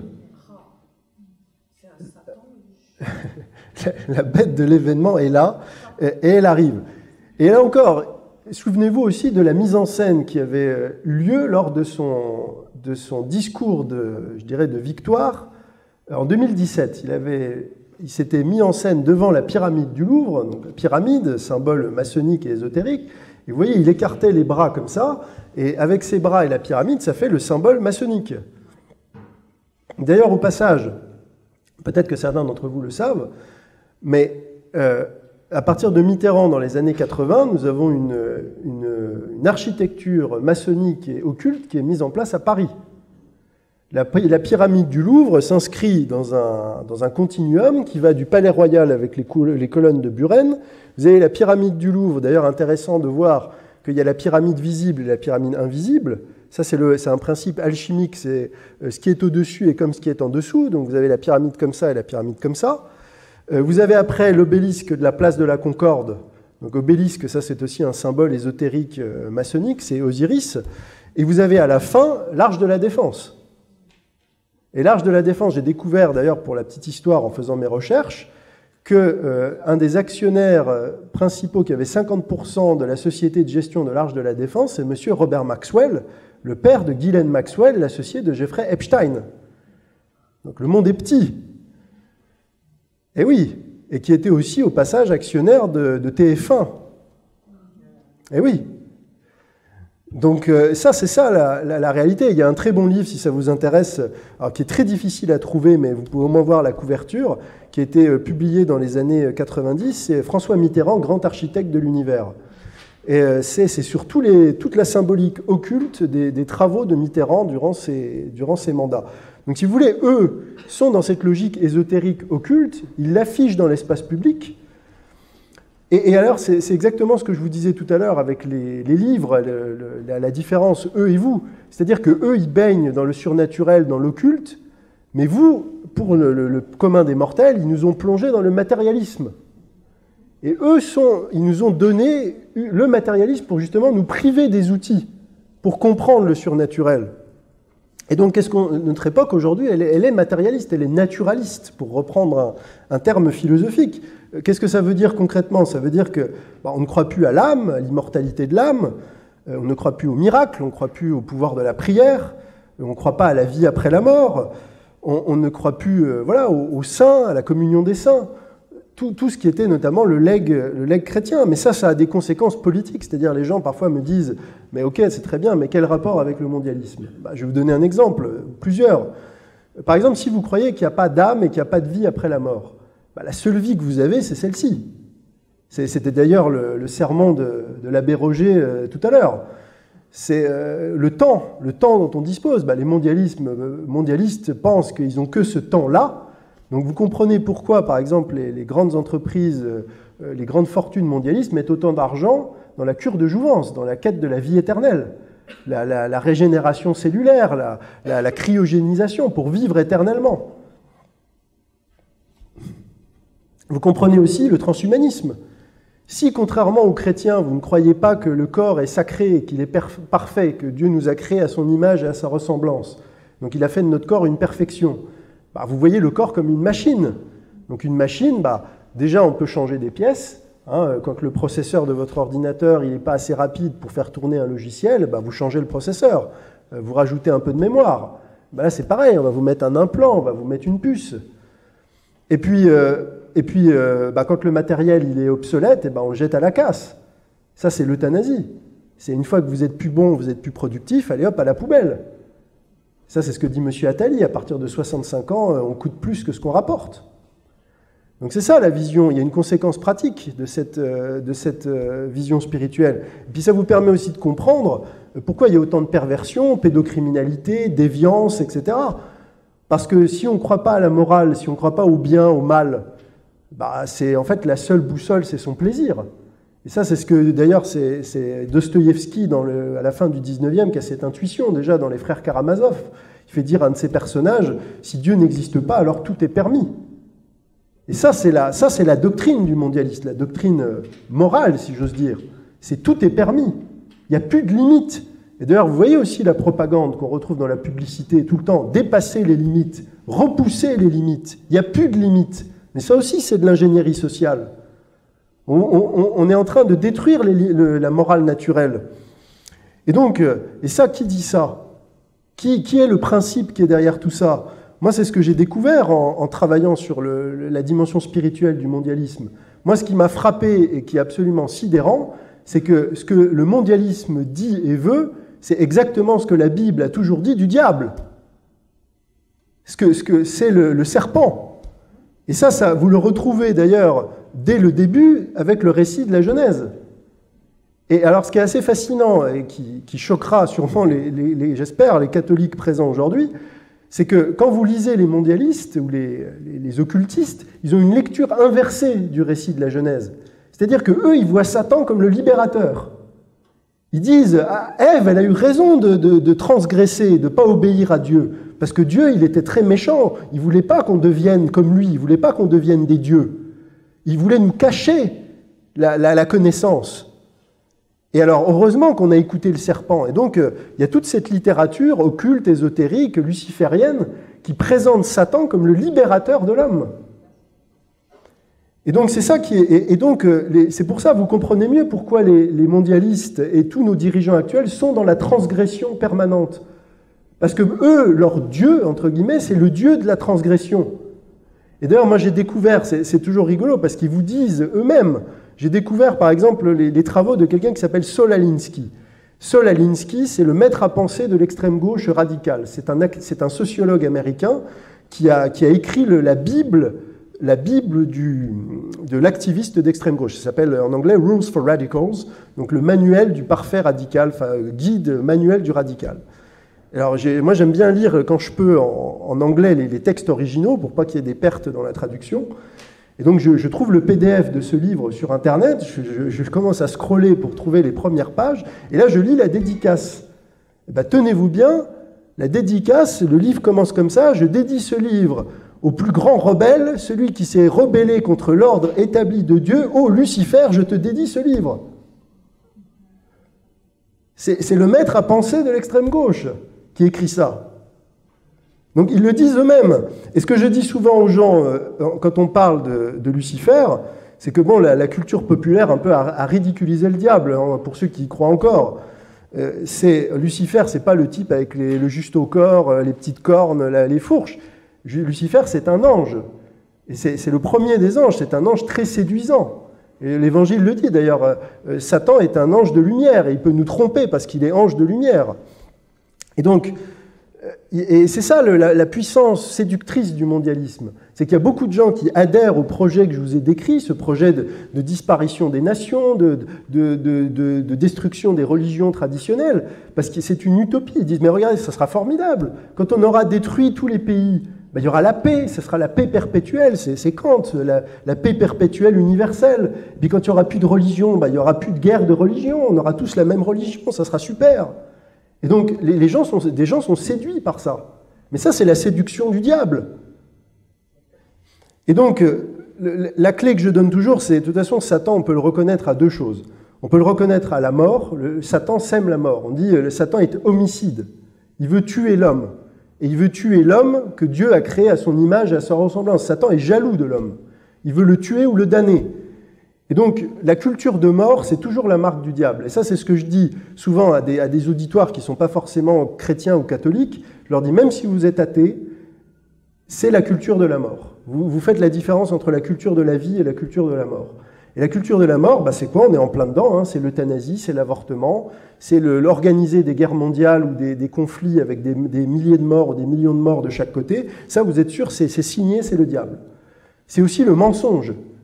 Satan ment en permanence, il ment tout le temps. Ça, c'est ce que je vous disais tout à l'heure sur les médias de masse, qui mentent et qui cachent la vérité en permanence.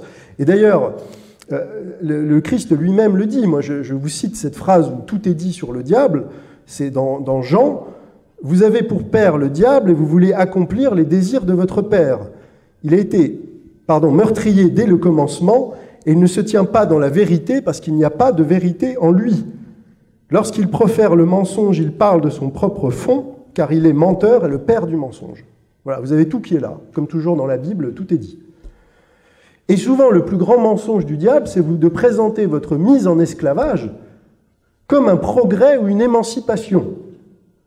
C'est ce qu'on va vous dire. On va vous dire, ah ben voilà, tuons 200 000 enfants, c'est super, ça libère la femme. On va détruire les États, c'est super, on va être dans la paix. C'est toujours le piège du diable, il vous piège toujours en vous présentant sa destruction comme quelque chose de positif. C'est comme en économie quand on vous parle de la destruction créatrice. Ça, c'est vraiment un concept diabolique, la destruction créatrice. Une destruction ne peut pas être créatrice. Et ça, c'est extraordinaire. Et donc le problème, c'est qu'on est dans une société aujourd'hui, notamment en Occident, qui est complètement sous la férule du diable, il est présent partout, c'est la religion de nos dirigeants, et combien parmi nous sont encore capables de le voir? Nos contemporains ne sont plus capables de voir cette réalité. Et même quand on leur dit ça, ils vont dire « Ah, mais t'exagères, tu vois le mal partout, c'est pas si grave, on n'en est quand même pas là, etc. » Et le problème, c'est que ça n'échappe pas aux autres peuples.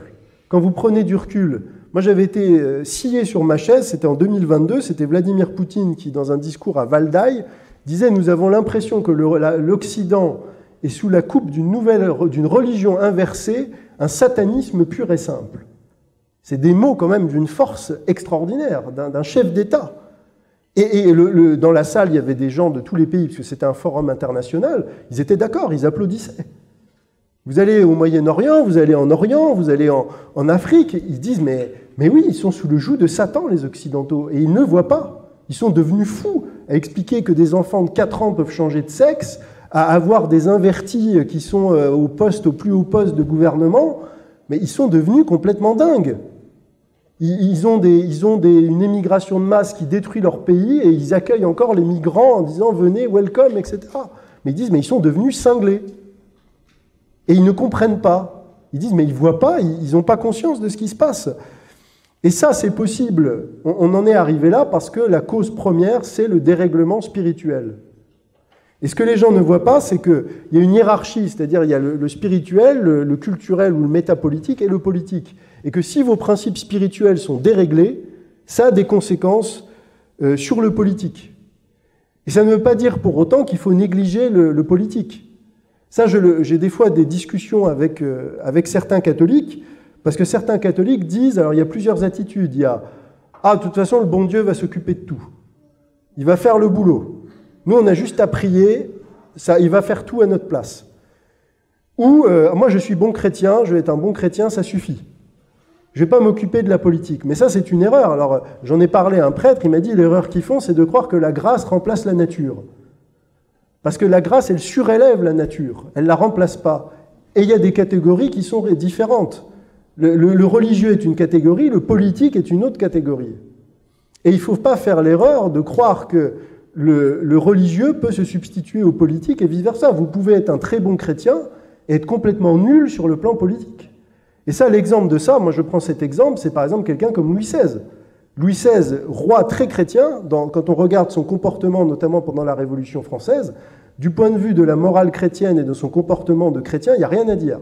Par contre, politiquement, c'est une naïveté, c'est une catastrophe.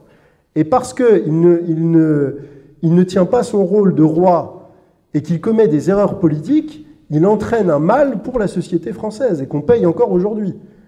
Donc c'est pour ça que j'insiste, y compris pour les catholiques, sur la nécessité de se former, et de se former notamment comme vous êtes en train de le faire aujourd'hui, et vous allez le poursuivre par des lectures, j'en suis sûr, sur le mondialisme et de ce que c'est. Pour ne pas suivre des projets politiques ou des dirigeants politiques ou des projets politiques qui sont en fait des projets mondialistes et qui aboutissent à de graves erreurs. Et ça, c'est très important parce que, de manière générale, la clé se trouve là. La clé se trouve dans la France chrétienne. mais dans l'action, dans la cité aussi. Et si nous n'œuvrons pas pour cette France chrétienne, pour le retour de cette France chrétienne, y compris sur le plan politique, ça va être la catastrophe pour notre pays. Et ce que je dis toujours, c'est que, et même je le dis à des auditoires qui ne sont pas catholiques, c'est si nous n'avons pas le retour de la France chrétienne, nous aurons la disparition de la France. Parce que la France est fondée sur ça, elle est fondée, sa raison d'être, c'est ce que dit l'évêque Saint-Rémy, sa raison d'être, c'est de défendre la foi, notamment la foi catholique. Si nous ne sommes pas là pour le faire, la France disparaîtra. Ou en tout cas, elle existera sur une autre forme. Il y aura peut-être encore des gens qui habitent en France, mais ça ne sera plus la France. Ça ne sera plus la communauté politique qui était la France, qui était fondée notamment par le baptême de Clovis. Ça sera autre chose. Et donc, si nous n'avons pas ce retour de la France chrétienne, nous aurons la disparition de la France. Nous aurons de manière certaine le retour de l'esclavage. Ça, nous y sommes presque. C'est le projet mondialiste. Et nous aurons le retour des sacrifices humains. Ça, nous y sommes déjà. Donc pour conclure, je pense que vous avez tous conscience aujourd'hui que nous sommes en train de vivre des moments historiques, des changements, des bouleversements tels qu'il en arrive qu'une fois par siècle et même une fois tous les plusieurs siècles. Je pense qu'il faut vraiment avoir conscience de ça, c'est qu'aujourd'hui nous sommes à la fin d'un cycle et d'un processus, d'un projet qui s'étend sur, on va dire au moins jusqu'à la Renaissance. Là on est dans l'aboutissement d'une logique qui commence avec, on va dire, l'humanisme de la Renaissance. Et ça va être très difficile parce qu'on est dans ce moment de crise. Alors, j'ai peut-être pas insisté assez durant cette conférence, mais il y a réellement un combat qui est en train de se mener contre le mondialisme. Il y a des personnes, il y a des groupes, il y a même des forces géopolitiques, je pense notamment aux BRICS et à d'autres, qui contestent en tout cas le projet mondialiste dans sa dimension globale et sur certains aspects de son projet, notamment sur les mœurs, etc. Et donc il y a des grandes tensions au niveau international, je l'ai décrit dans mon dernier livre. Il y a une véritable guerre, mais qui est une guerre, là encore, d'un genre nouveau, c'est-à-dire qu'elle est invisible, mais quand vous suivez, comme je le fais, on va dire cette guerre au quotidien, il y a des choses qui se passent. Il y a vraiment des choses qui se passent.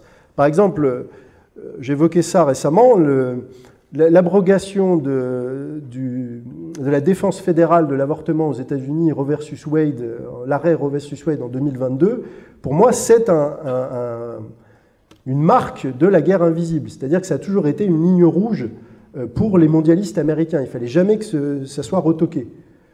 Ça, pour moi, qu'ils aient réussi à faire passer ça en 2022, c'est un signal fort.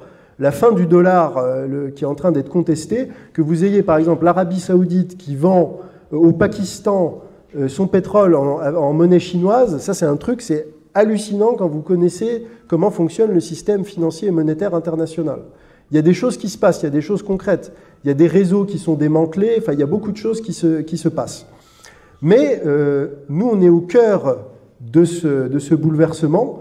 Et je pense que ça va être très difficile pour l'Occident, parce que nous, on est le bastion du mondialisme. Et en fait, la métaphore que je prends toujours, c'est que si le mondialisme est un parasite, qui se greffe sur les nations et qui les manipule pour ses objectifs, tout l'enjeu actuel, c'est de se débarrasser du parasite, mais sans tuer l'hôte. Il ne faut pas tuer le peuple parasité. Donc c'est une opération de chirurgie qui ne va pas être sans douleur et sans dommage. Je pense que, sans trop m'avancer et jouer les devins, il y a trois choses auxquelles on va assister prochainement. On va assister à un effondrement économique. Je pense que ça sera la fin de notre richesse qui est essentiellement fictive. Il faut bien comprendre que quand on vous parle du PIB de la France ou même des États-Unis, ce sont des mesures fictives. On produit très peu de vraies choses. On produit peu, contrairement à des pays comme la Russie et la Chine qui ont des vraies économies, qui produisent des biens réels. Nous, on produit du vent. On produit de la monnaie fictive, donc le jour où la musique du jeu des chaises musicales va s'arrêter, ça va faire très très mal. Alors, les gens parfois sont un peu anxieux par rapport à ça. Il faut comprendre que ça marche dans les deux sens. C'est-à-dire, oui, les personnes et les groupes qui ont été biberonnés à l'argent public, qui ont été habitués à se reposer sur leur laurier, à vivre du copinage, des réseaux, de la cooptation, ouais, ça va être compliqué pour eux.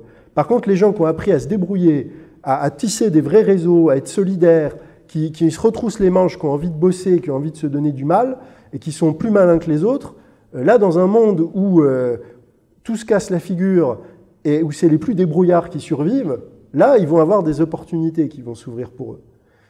Eh oui, ça va être, c'est toujours pareil. Il y a un problème, mais il y a aussi des opportunités.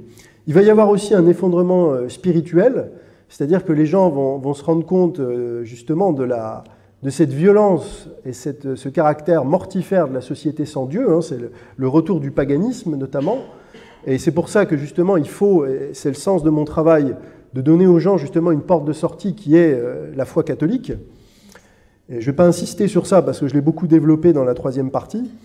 Puis il va y avoir surtout un effondrement mental, c'est-à-dire que beaucoup de gens vont découvrir qu'on leur a menti sur tout, que leurs croyances, que leur représentation, que ce sur quoi ils s'appuyaient, en fait tout ça c'est du vent. Peut-être que certains d'entre vous ont été choqués par certains propos ou surpris par certaines choses que j'ai pu dire durant cette conférence. Eh bien, beaucoup de gens vont vraiment tomber des nues et vont avoir un peu le sentiment que le sol se dérobe sous leurs pieds. Rien que l'idée, par exemple, que le gouvernement ait pu leur mentir sur le Covid et les vaccins, déjà ça, pour beaucoup de gens, c'est trop. Ça va trop loin déjà. Alors imaginez, et encore dans cette conférence, j'ai fait que vraiment vous donner une petite partie de soulever un petit coin du voile. Il y a des choses encore plus choquantes.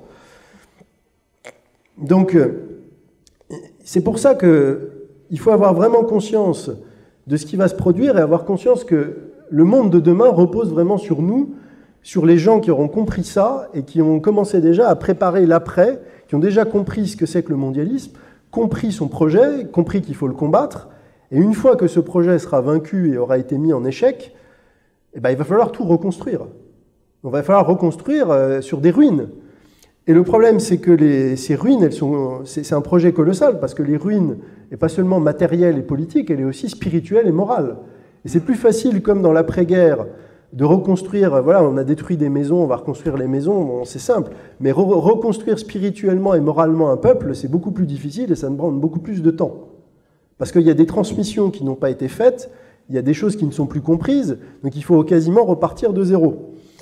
Et c'est pour ça que j'insiste dans mon propos sur la dimension personnelle, parce qu'il faut qu'on développe en nous les qualités qu'on veut voir émerger dans cette nouvelle France. On ne peut pas demander à la France d'avoir des qualités qu'on n'a pas. Et ça, c'est souvent le problème, c'est voilà, les gens veulent avoir un pays qui marche bien et où les gens respectent la loi, ont une bonne morale, mais est-ce qu'eux-mêmes ont ça pour eux et chez eux? Donc tout commence par nous-mêmes. Et je pense que ce travail-là, il commence avec nous, il commence avec nos familles. Et c'est pour ça, justement, pour revenir à ce que je disais il y a quelques instants, qu'on a besoin de l'engagement des catholiques dans la cité. Il faut qu'on soit parmi les groupes moteurs de cette reconstruction, parce qu'on a tous les outils, on a les réponses, on a déjà plein de questions qu'on a résolues et qui ont été résolues depuis longtemps par l'Église. Et donc, et en plus, je pense que nous allons... non seulement pour nous et pour la France, mais pour aider nos frères par charité, parce qu'il y a tellement de gens qui vont être perdus, déboussolés, qu'en fait, ils vont avoir besoin de notre soutien, ils vont avoir besoin de notre aide. Et justement, la charité, ça ne sera pas de leur dire « Ah bah tu vois, hein, moi, tu aurais dû écouter les complotistes. » Ça va être « On avait raison, on avait 2 ans ou 10 ans d'avance. » Non, ça, c'est pas charitable de faire ça. Il va falloir les accompagner, les aider, parfois avec leur chemin qui sera propre, les amener petit à petit aux choses que nous, on a déjà compris dans tous les domaines. Et ça va être dur aussi pour nous, parce qu'il ne faut pas se mentir, on va aussi avoir des difficultés dans ces épreuves. Hein. On va voir jusqu'où ça va, mais on va peut-être être persécuté pour nos convictions, pour nos valeurs, peut-être même pour notre foi. Et il va falloir tenir. Mais justement, en tant que catholiques, nous avons cette chance extraordinaire, c'est que nous savons que nous pouvons en toutes circonstances nous appuyer sur Dieu, et notamment sur les valeurs théologales du christianisme, que sont la foi, la charité et surtout l'espérance. C'est l'espérance qui va nous faire tenir et qui nous donne la conviction que, quelles que soient les épreuves, quelles que soient les difficultés, nous allons y arriver. Et donc je terminerai cette conférence par cette phrase de l'Évangile qui résume un peu tout ce que je viens de vous dire. C'est ce que l'Évangile nous dit « Entrez par la porte étroite ». Car large est la porte, spacieux est le chemin qui mène à la perdition, et nombreux sont ceux qui entrent par cette voie. Mais étroite est la porte, resserré le chemin qui mène à la vie, et peu nombreux sont ceux qui l'empruntent. Alors je vous dis, vous ici présents, prenez le chemin qui mène à la vie. Je vous remercie.